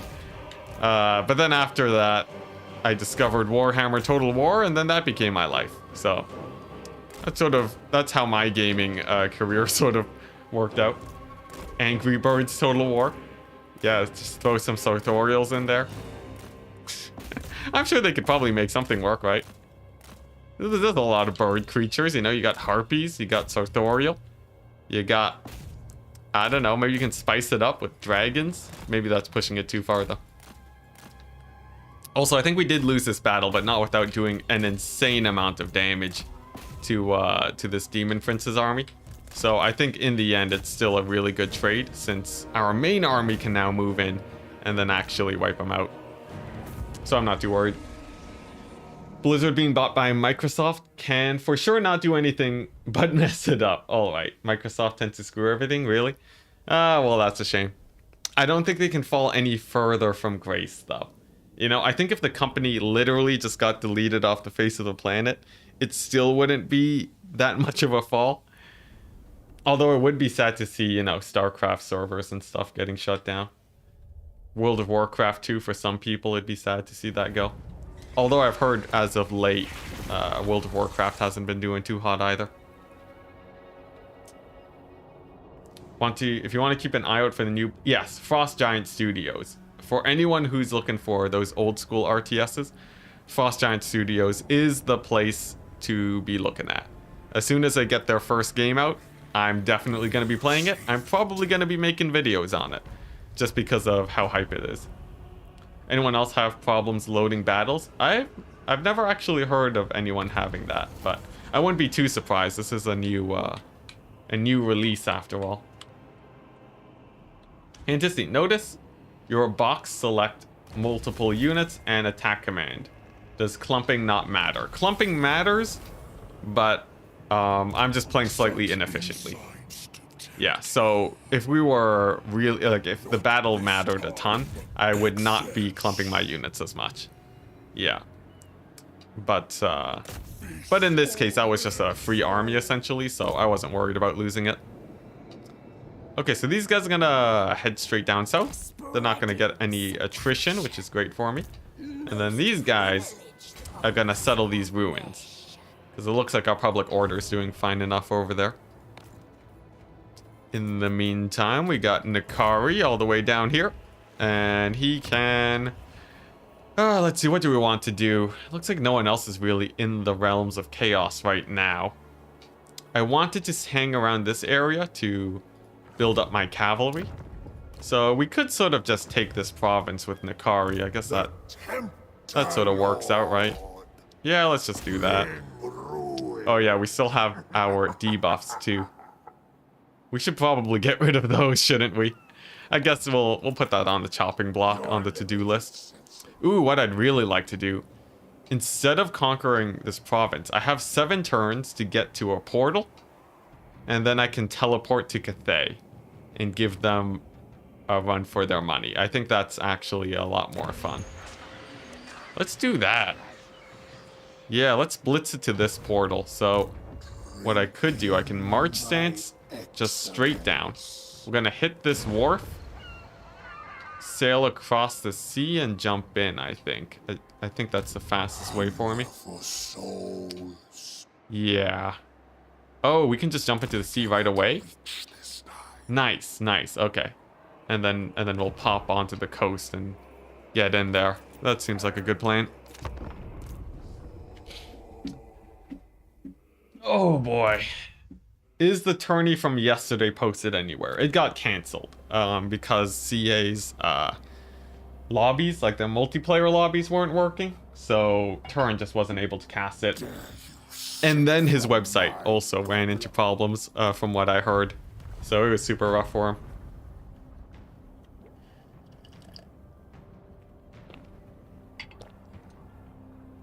him. Dang. Discord?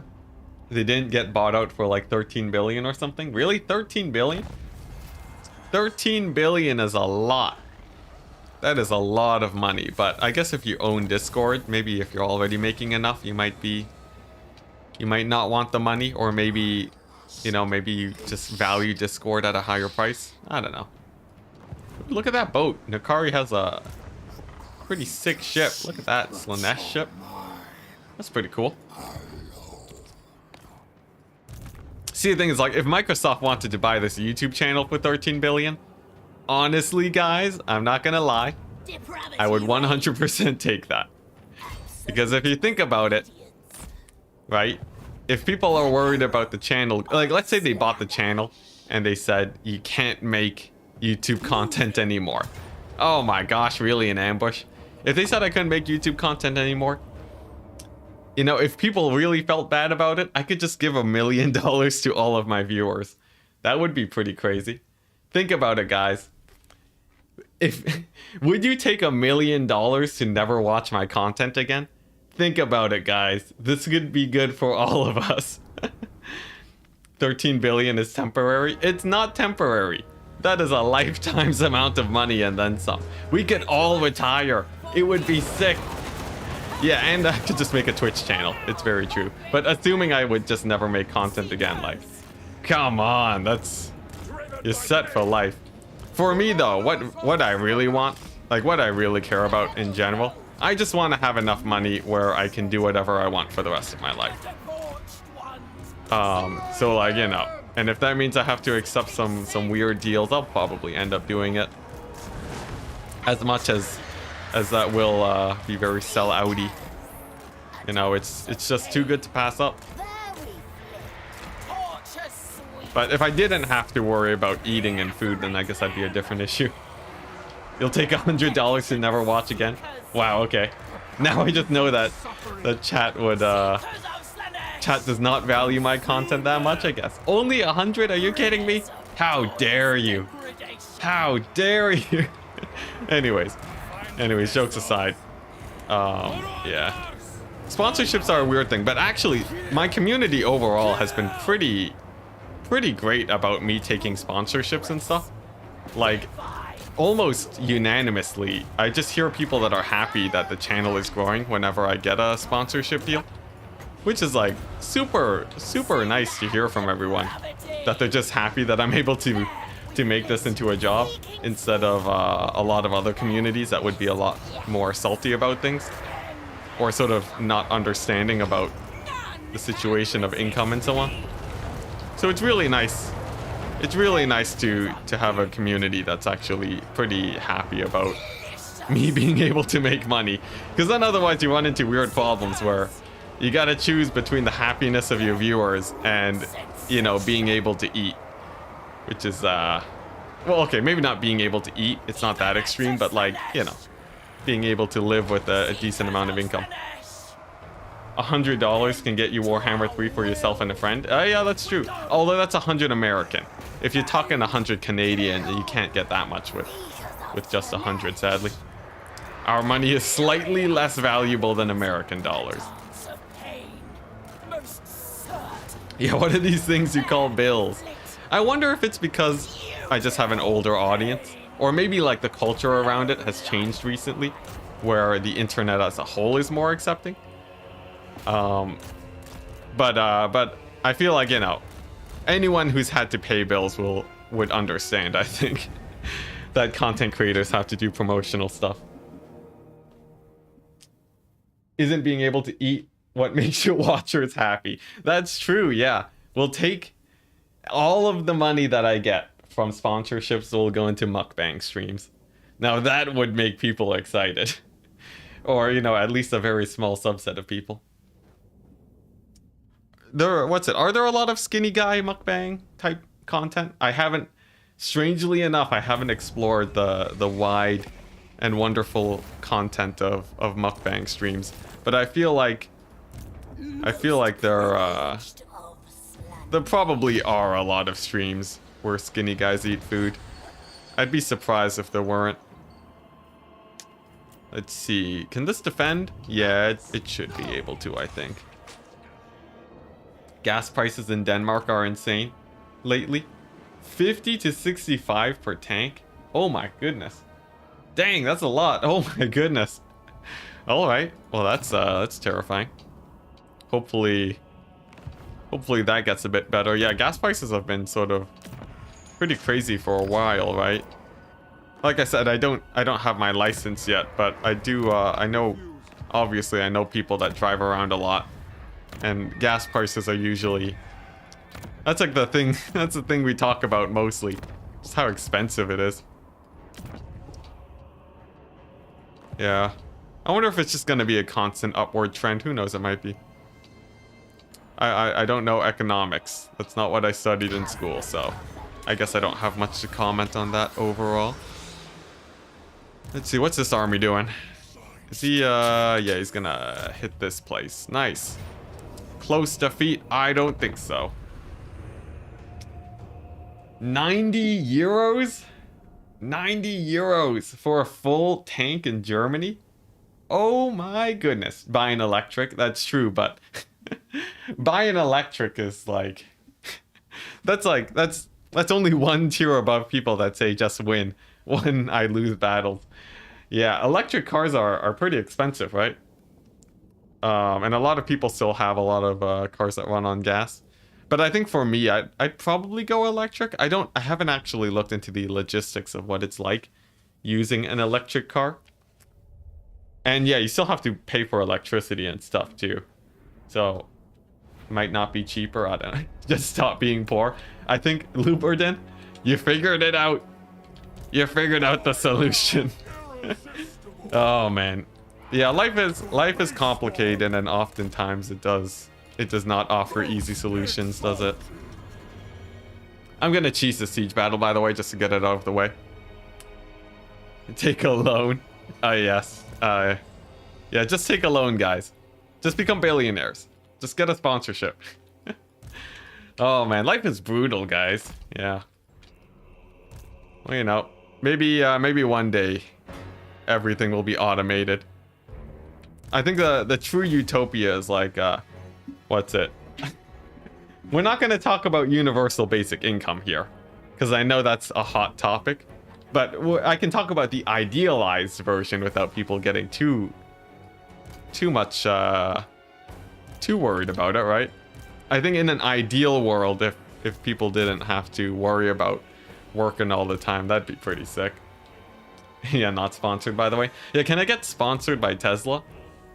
Is there any way I can arrange that? You know, I'll drive a Tesla for money. Just sell your soul to Slaanesh. I think that's probably one of the easier ways, yeah. Yeah, honestly, if there was a sell your soul to Slaanesh button for a bunch of money, based on most of the campaign strategy guides, I think a lot of people would actually take that option wholeheartedly. You know? Everyone nowadays is saying, yeah, the best strategy, you go into the Slaanesh realms, and then you just get the super cool item in there. But that is basically selling your soul to Slaanesh, right? And people are just like, yeah, that's just the best strategy. So, I feel like if people are doing that in Warhammer, in real life, you'd probably see a lot of soul selling for a few bucks. Honestly, people have probably done worse. Sell your soul to Slaanesh or Elon? Well, you know, whatever pays better, I guess, that's the real question. And when you think about it, Elon would probably pay better than Slaanesh. Just because he has the business, you know? Slaanesh is all about the happiness type situation, right? Which, well, cool, you know, we could go bigger. For the money! Think about the cash! Alright, anyways, what's actually going on here? Some of our cavalry's dying. We're not going to be able to cap this point because the infantry is there, but we'll get the back point, so that should be enough for us to win this battle. You did the math even with your own solar array due to regulations, taxes, and what's it? Well, it depends, right? It depends on the situation, because like electricity costs different depending on where you live. So, you know, I'm not going to dispute you because I haven't done any research into it. But like, you know, I know from what I've heard, I can be pretty confident to say that electric isn't it's probably not a silver bullet. It's not just gonna solve all the problems in the world, but I'm sure in some places, you know, it'll do good. And especially with renewable stuff getting cheaper, that might be good. The sad part is that a lot of electricity just comes straight from... Oh, are my guys getting shot? Anyways, a lot of electricity comes from coal too. So even if you are using electric power, that might not even solve everything. But the real thing that we can say is that the world is very complicated, and a lot of us probably aren't qualified enough to make an actual call on anything. This is sort of my default stance on a lot of things. Just because on the internet you will see a lot of situations where people do talk about these things in a very matter-of-fact way, but the world is very complicated. It is insanely complicated. Also, are we gonna win this battle soon? I think we are, so that's quite nice. Sweet. Yeah, if there's one thing I can talk about, it's Warhammer. And that is it. I can't even talk about programming just because I'm not a super qualified software developer yet. Alright, nice, but we won that battle. Pretty good. Sell your soul to Mr. Beast. Oh yeah, actually, from what I've heard from people talking about him, apparently he's pretty wholesome. Like, he donates a ton of money. Like, he's generally a good guy, from what I've heard anyways. So at least that's pretty cool. Like, I'd happily sell my soul to Mr. Beast, if the rumors be true. Sword of Cain. Ooh, Sword of Cain are sponsored by Elon. That's a tough choice. I think still though, I think Musk, he makes too much. It's too good to pass up. If everyone used public transport, it's true. Public transport is quite good, but even then, complications. Man, if only the world was black and white, guys. Things would be so much easier. And don't take that out of context. Oh man, anyways, how's this campaign going? It's looking pretty good. We have a Kairos army that's insanely beat up. We'll have our full stack going in 3 more turns. We'll colonize this place next turn. Although we do have to be quite careful about Kairos over there. And over here, oh, we got one of our cultists wounded. That's a bit too bad, but in a sense it actually acts as a free teleport. So it's actually not as bad as you might think. Alright, sweet. Oh man, I can't wait to get into Cathay. That's gonna be sick, guys.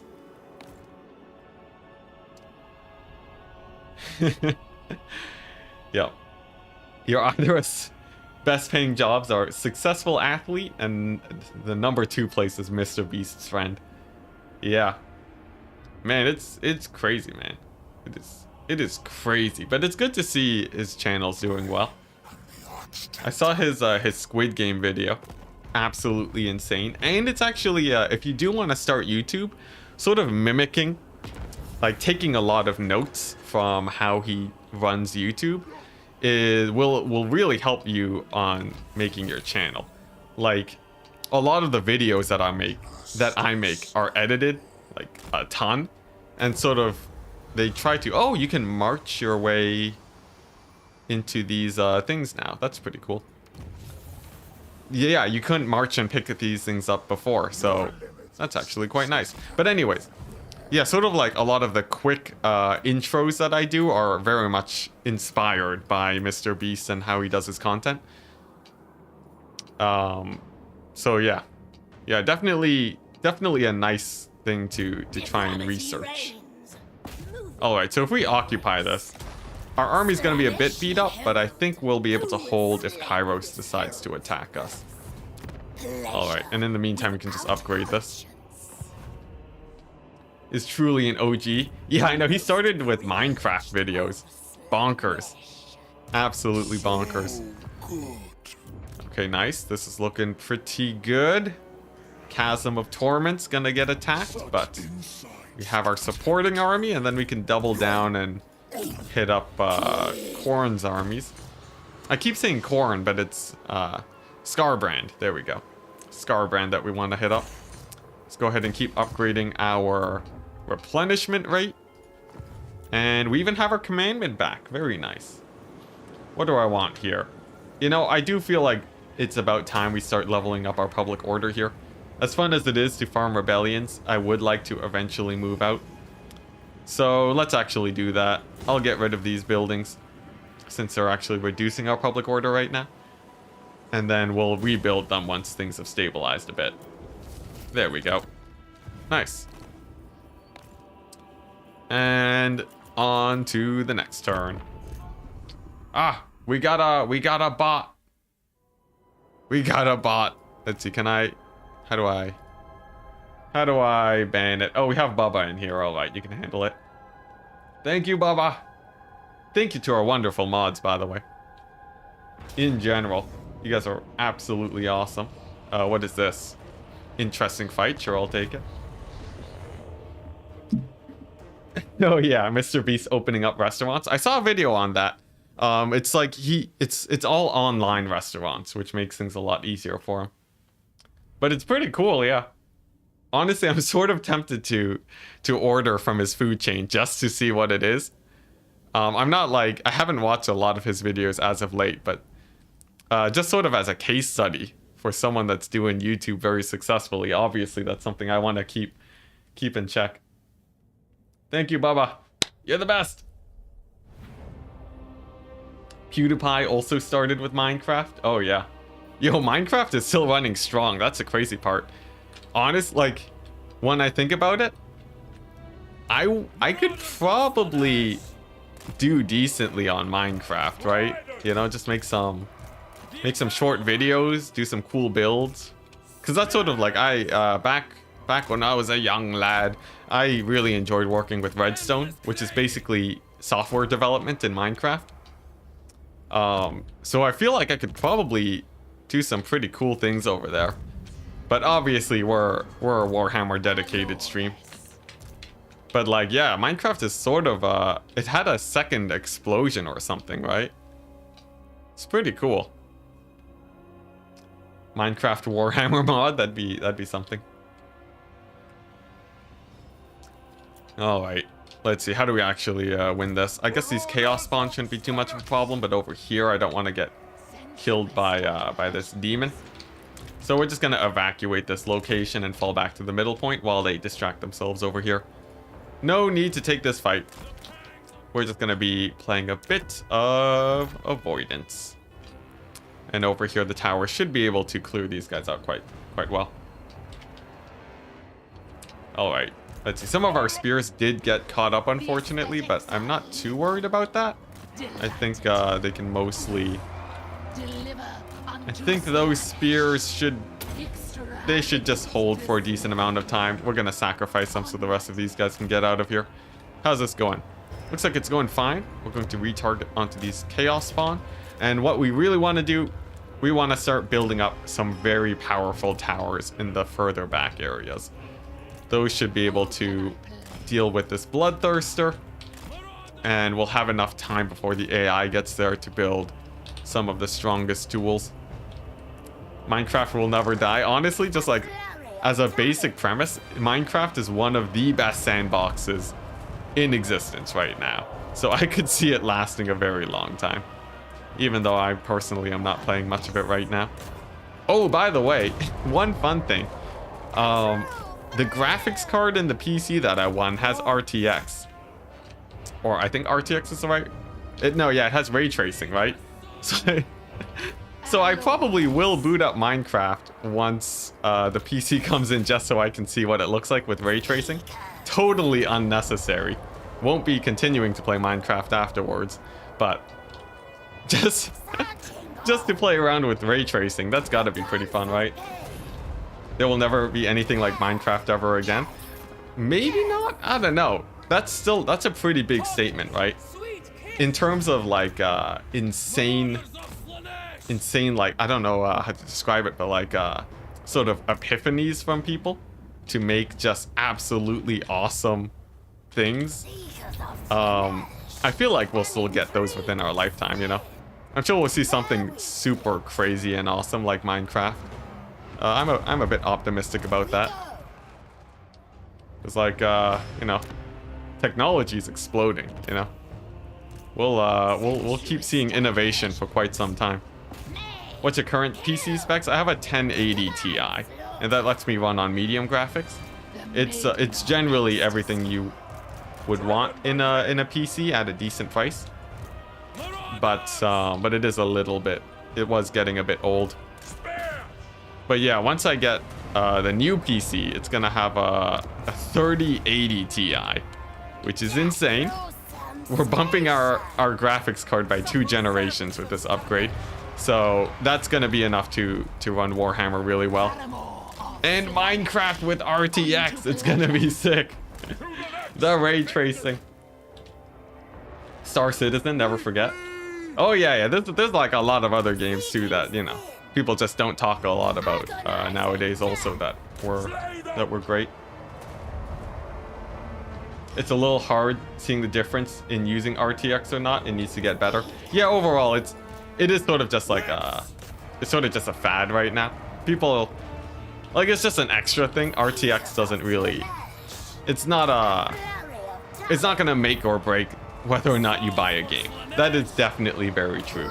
But in terms of just a random fad that I can join in on right now, it's pretty fun just to play around with. Or at least the idea of playing around with it will be fun. But, like, you know, we don't need RTX in Warhammer, right? Although, you know what is pretty cool? Elden Ring is going to have RTX shortly after launch, or sometime after launch, from what I heard. So that should be pretty fun to try out too. Yeah, we'll be dipping in the sauce a little bit. Yeah, Minecraft with the hyper realistic graphics and the mods that you can get for that.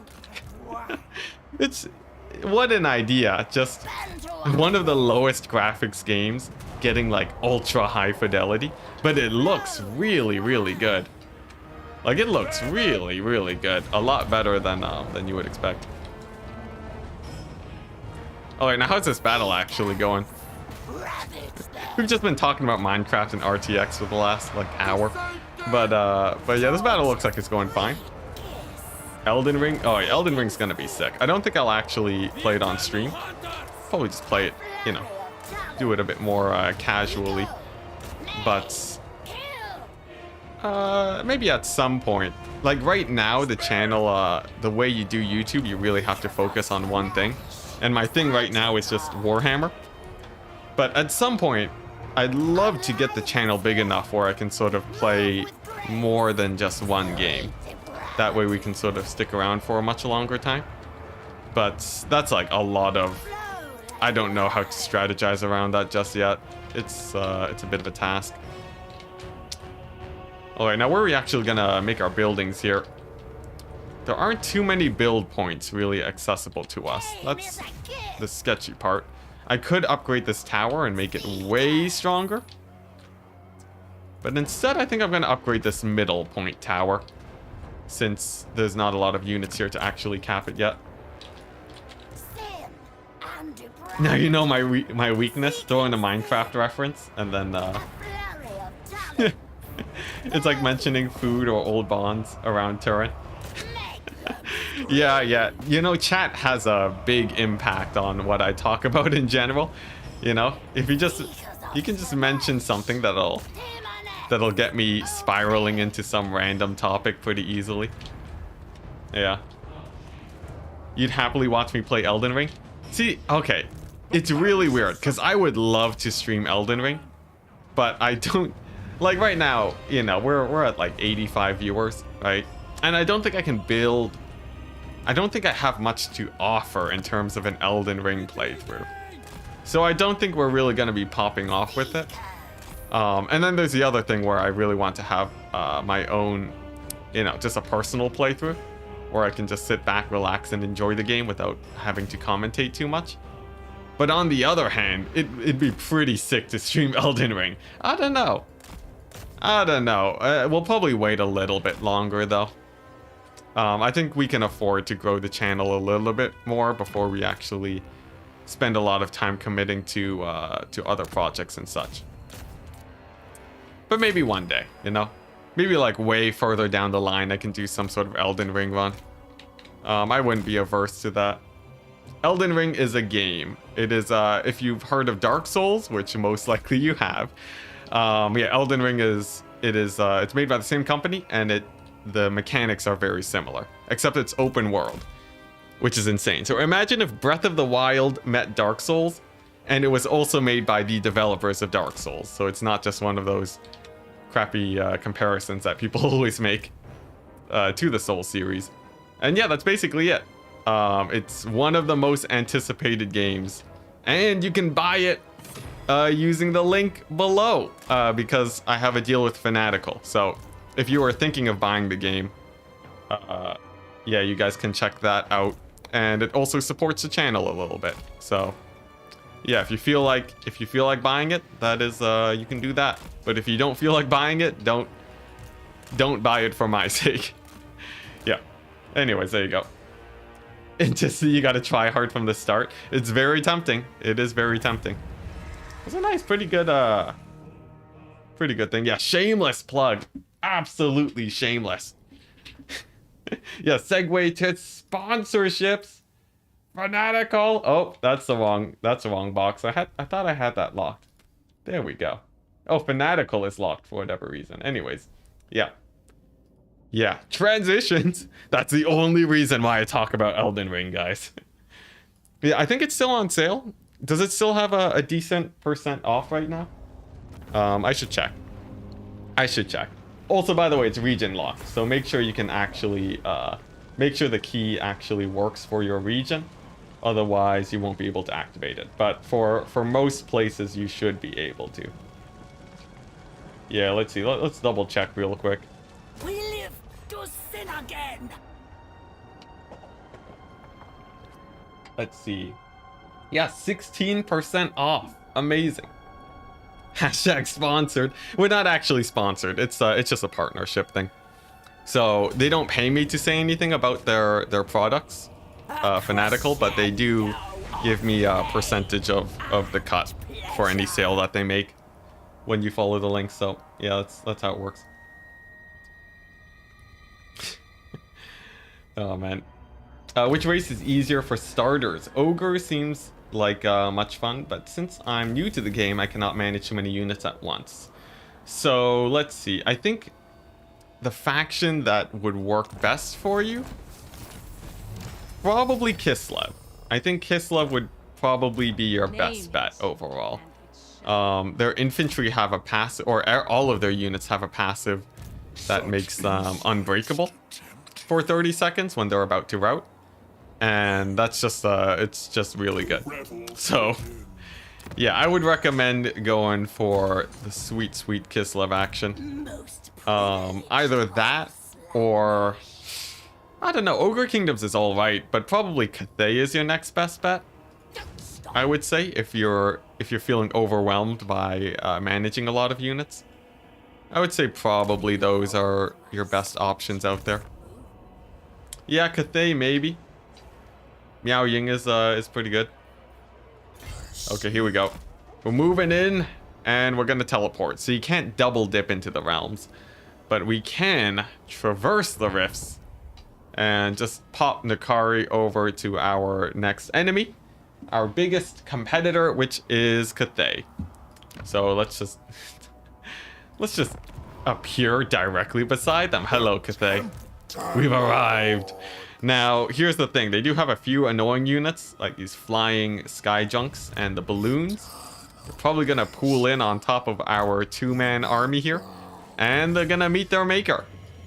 Because Nakari is just going to rip their face off. It's going to be great.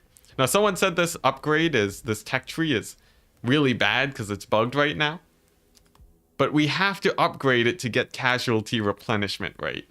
And I think I heard it doesn't actually affect the campaign that much, so I think we should be fine researching that. Alright, nice. So that's the next 36 turns of research done. Corn is pretty good too for managing fewer units. Yes, that's also true, because you can sort of just spam elite infantry with them. Okay, here we go. So our Cathay expedition has begun. And we're gonna see if Nakari just gets absolutely wrecked here. But I think with all of our healing, we should be fine. We should be fine, right? Right? I think we're fine. Worst bug you saw was army upkeep never going down. Oh, that's a weird one. That's a really weird one, dang. At Enticity, did you see the Sons of Kislev thing? What was that all about? The Sons of Kislev? As in like the mini campaign? It's a co-op campaign that you can play with 3 people. If that's what you mean. Your biggest complaint is that you have too many things to do in battles and find yourself wishing to be able to auto more stuff. Yeah, corn might be good. Corn might be good. Yeah, it makes it impossible to seduce. Okay, yeah, there you go. Well, you know, it's fine. I don't really need to seduce units too much. And we get the replenishment rate, which is, you know, we get more units. So in a sense, it's like we're seducing our own guys. Amazing.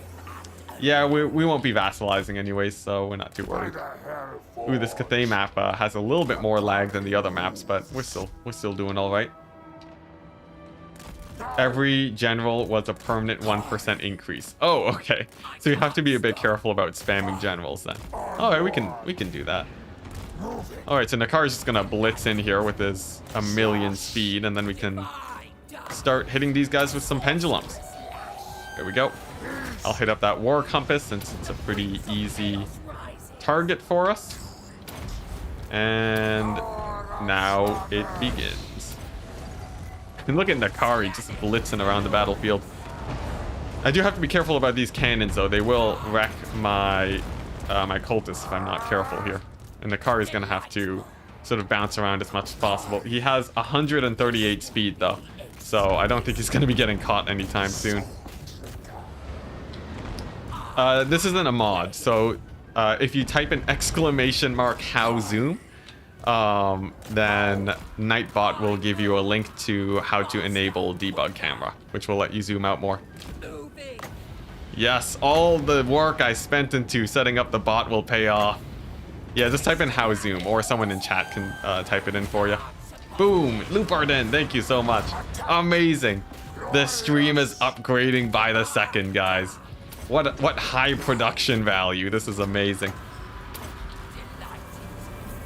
It's a huge problem for Kislev because Confederated generals will bounce you up by a lot. Oh, dang, that sucks.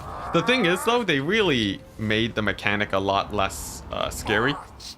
Like, compared to Warhammer 2, where you would just always get hit by supply lines like crazy, it's not as bad, but I could see how in a very late campaign, things could go south real fast in terms of upkeep.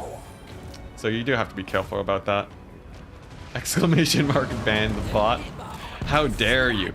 How dare you? Alright, nice. We can ×4 this, right? Nakari's not in any real threat right now. Especially with all that sick movement speed. One thing I should do, though, I should probably hit up their general at this point. And then that should get them into army losses a little bit faster than we've been. Whoa! Whoa! Did you guys see that? My chariot just died instantly. What happened there?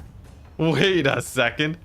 Wait, did I just get annihilated by the Celestial Dragon Guard? I think I did. I think we... What just happened there? That was such a fast deleting of my caster there. Well, that's a little bit bad, isn't it? Because now it's just Nakari. And Nakari isn't nearly as scary without that extra winds of magic. The fall damage? I don't know. What just happened? You just fall down the cliff and he just tripped. He fell and couldn't get back up. Oh my goodness. Cathay's too strong. Oh, what the what? Oh, well, that's just sad, isn't it? All right. Well, we got wrecked, guys. They'll respawn back at home base, though, and they can expand from there, so it's not too much of an issue. I know, right? Did anyone catch that? I need to look back on a clip to see exactly what happened, but maybe it was a double damage thing, and we charge into halberds? You get killed by going down the terraces? Is that actually what happens? Oh my gosh. There's a bug on the rice field map. Well, I guess we know how Cathay defends their lands. The rice fields are the enemy. Oh my gosh. Alright. Today I learned it's a bug. Well, you know, it happens. People said they lost their ogres to it constantly. Yeah, the strongest defense of Cathay. Who would have guessed it? Just make them trip and fall. Honestly, though, it is sort of accurate. Chariots in real life had a very hard time in rough terrain and could not really be used there. So, yeah, spiked rice fields. It's actually just made out of terracotta sentinels. So as soon as you go down over a bump, they'll just reach out and pull you under. It's quite terrifying. Yeah, this is lore accurate. Sky chunk greater than some angry pink demons, apparently so. Well, sick. They got absolutely wrecked. Thankfully, they are immortal. Oh, they took my potion of healing. Oh my gosh. Terrifying. Well, at least we'll be able to spawn back a very scary army back here in a second, so I'm not too devastated about it. And we can go ahead here and beat up good old Tzeentch. Let's beat him up. Roman chariots really struggled in China. Yeah, it's perfectly lore accurate. It's great. Hammond, you sent me a DM. Sweet. Is this to the Reddit post? Oh, you sent me a link to the clip. Thank you. Thank you. Yeah, how do I oh, actually I can review that right now. Let's see. Let's see this. What actually happened?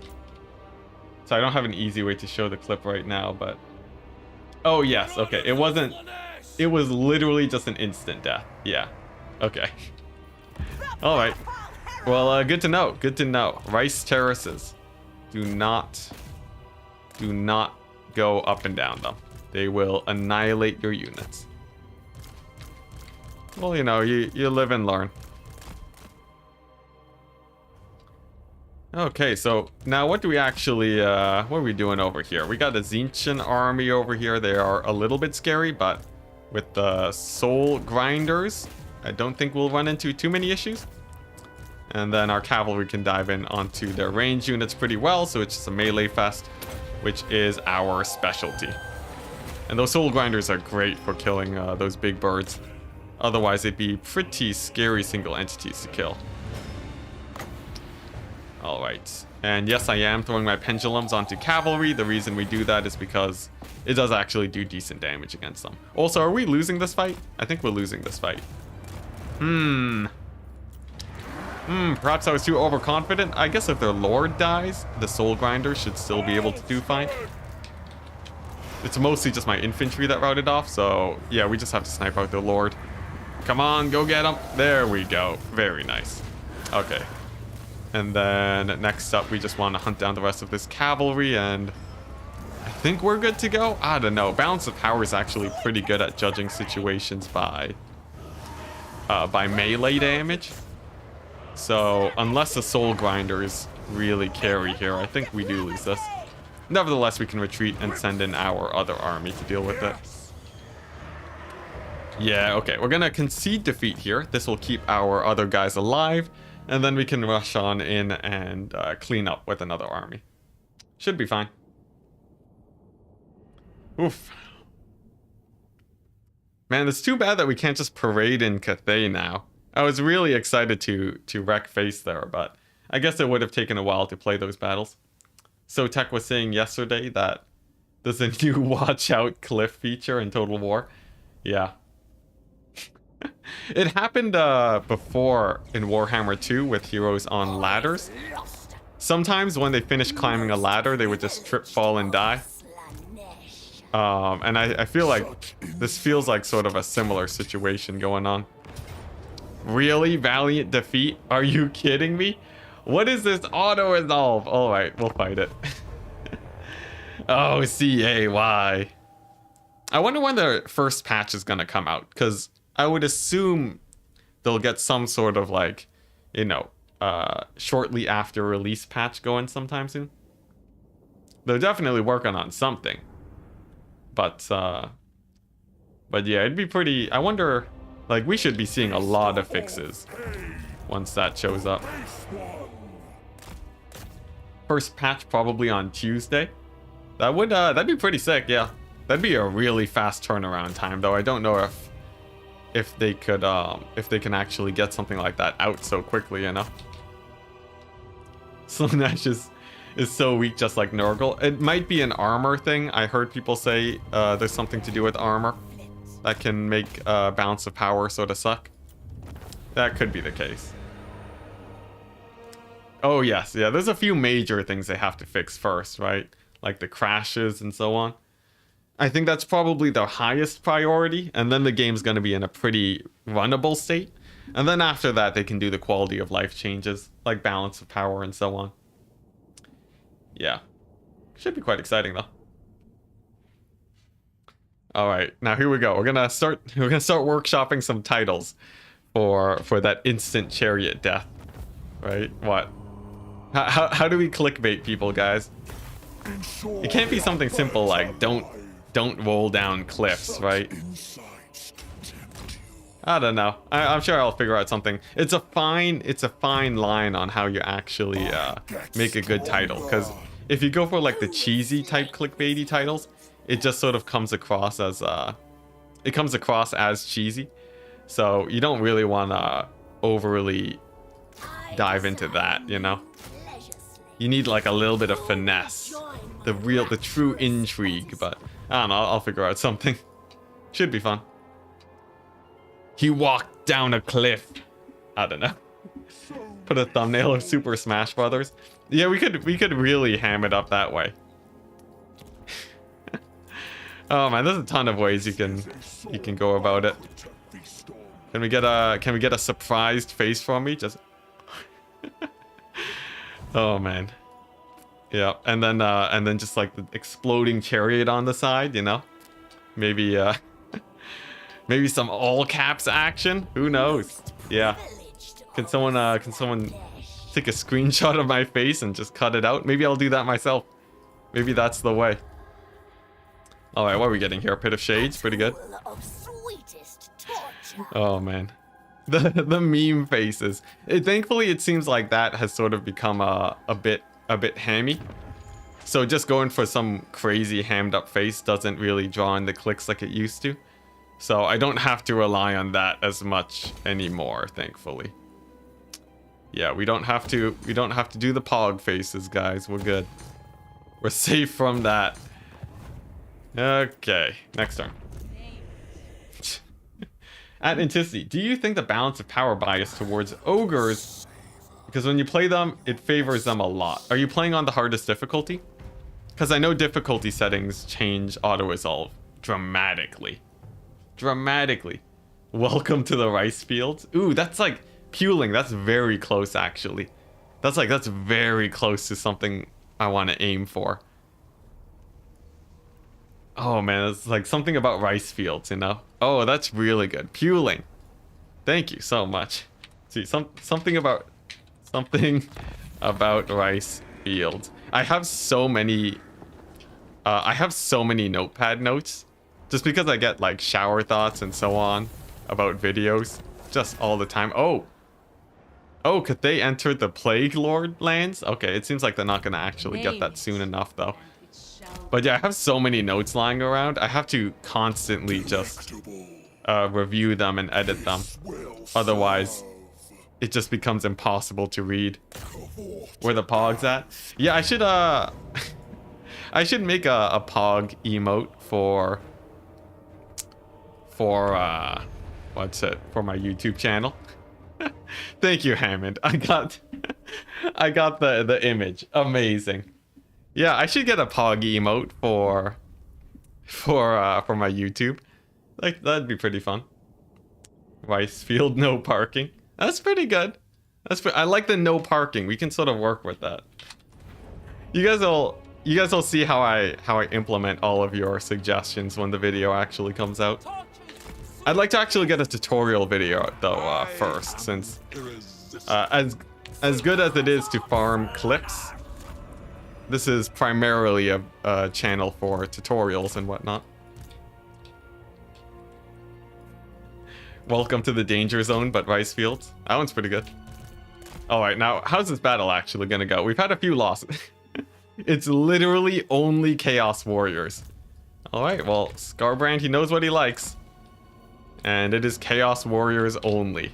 Actually a little bit terrifying, but we do have a lot of armor-piercing cavalry. They should be able to tear things apart. I think so. Man, Hammond, that screenshot's actually pretty good. That makes for a nice emote. We'll definitely add that to our emotes. Should be quite fun. Alright, now here's the thing though. This is Scarbrand, so he is a little bit of a menace. I'm gonna need to kill him off with my Keeper of Secrets.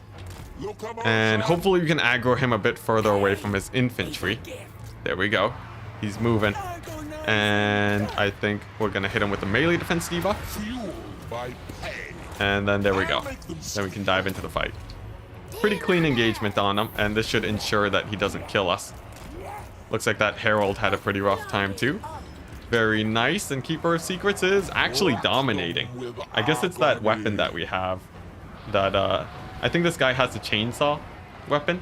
So he gets like an extra few hundred armor piercing damage. And it looks like that's gonna be enough. Very nice. Alright, Christopher. I don't know how I feel about that one. That one just... I like the idea. I like the gusto. Oh my goodness. Alright, here we go. Scarbrand getting wrecked. Very good. We actually gave him a pretty hard time earlier in the campaign. So that, I think that's making him a little bit easier to fight. Because he is only level 20. He does actually summon some units to support him. Pretty good play from the AI. And actually, with our charge bonus wearing off, he's doing a bit of damage here. Let's go ahead and pull back. Let's go ahead and pull back a little bit and hit him with the cycle charge. Nice. Scroll of Power for the cooldown reduction. And then we're just going to start whipping him. Start whipping everything. Slaanesh way. Do you have more than this YouTube channel? What do you mean by that, mostly, Viking? More of what? More of what? With what are you talking about? Okay, nice. So this is a really good position. So essentially, the AI is going to be getting hit by the Lord loss penalty right now. And this is the perfect time to get as many flanking charges as possible. That should hurt their leadership a ton. And if we can get a few terror routes here, we should see a chain route from the AI in just a second. Although they are holding on pretty well. I don't know. The damage that we're getting in is quite nice, but they might be able to hold from a chain route. Seems like it's very close. There we go. I see some routing. Nice. So we're basically good to go then. Since all of these guys are going to be routing off at the same time. Yeah. We can run all of them down, and it's army losses like that. Very, very nice. Okay. Woof. Man, that was a huge route, too. Did you see that? That was everyone, basically. And there was still a lot of fighting power left in there, too. If they had... What the? They still summoned? Anyways, if they had actually stayed in the fight, that could have gone pretty badly for us, but... With a bit of a well-timed strike... That's all you need. And yes, we're gonna run all these guys down. I forget if they were in March stance, so yeah. Booting up Warhammer for the Warhammer 3 for the first time. Dang, Felix, hype. That's pretty nice. Hopefully you don't get too many crashes, but it seems like some people have it pretty stable. So best of luck to you, man. That's super exciting. Who are you gonna play first? Who are you gonna play? Let us know. I forget if you mentioned earlier, so I'm just gonna ask again. Oh, I see. This guy, Scarbrand had an outpost in the demon, what's it? In the demon princess thing. That's pretty cool. All right. Oh, man. Okay. What are we looking at here? Very good trades overall. And a lot of devotees. Good. Pretty good, and we wiped them out. Nice. Man, this Keeper of Secrets is doing some work. We're getting some really nice upgrades for him too. Let's see if we can find any better items. Actually, pretty well kitted out. I like it. You're thinking ogres? Ooh, yeah, ogres are... I haven't actually played I don't think I've started an ogres campaign too, so... It's gonna be pretty nice. Yeah, I think definitely though. Definitely ogres. They have a couple really premium units that can really help in a campaign. But I'm not gonna give you any pointers unless you ask for them. Okay, now where's this army gonna go? I guess we'll start the conquering of the Nurgle lands. We already have a lot of corruption there, so it shouldn't be too hard to take that over. Let's see, Nakari and my caster are still wounded, so hopefully they come back sometime soon. And over here, our hero, she's gonna make her way all the way back home. Very, very nice. All right. If your question doesn't. All right, see you later, Lupardin. Peace out. I was actually planning on ending the stream soon, so pretty good timing. Yeah, we streamed for like 3 hours today. I'm planning to be streaming basically every day for the next while. So to make sure that I don't burn myself out, we're just gonna stick with some shorter streams. So I guess we might as well start doing the wrap up right now. Let's see. We'll start off with, thanks to our wonderful members, we recently had, let me move this up a little bit. The membership list is getting massive. But yes, we recently had Lupardin become a member. And thank you very much to the top tier members, the Deck Gunners, Fleet Admirals, Rogelio Alonso, McRiderface, Ravon 7, Isolated Sushi, Medanderer, Ed Tinley, Rocky Balboa, Reknu 101, Lucina Addison, Damius Synthum, Neil, Exo Noobs, and Michael Phillip. Dang, there's a lot of members. Thank you guys so much for supporting the channel. Over here, we're leaving off with a decent amount of territory, and we just have to resummon Nakari, and we should be good to go to conquer this sort of large section in the next stream. Now, one last thing before we head off, I'm going to see if we can find anyone to drop you guys off at. If you want to show some love, you can hit spacebar enter to just show up your name in the display. It's a really fun way just to show that you're watching without having to go through actually the whole commenting process. And it looks like let's see, who do we got? I see Mercy the Mad is streaming. Well, let's just drop you guys off at Mercy the Mad. Why not? Why not? All right, so you can check out Mercy the Mad. He does stream similar to me. He does a bunch of challenge campaigns. Overall, it's pretty good. Oh, whoops. I am accidentally on my second account, but sure, why not? You can check out Mercy the Mad over there in the link. It looks like he's playing Scrag, Cats, and Dogs. Is he playing a Noblar only run with the Lions? He might be. So, what's it? Testing out. Okay, no, I think he's just playing Scrag. Nevertheless, it's an Ogre campaign, so have fun. And I will see you guys in there. Peace out.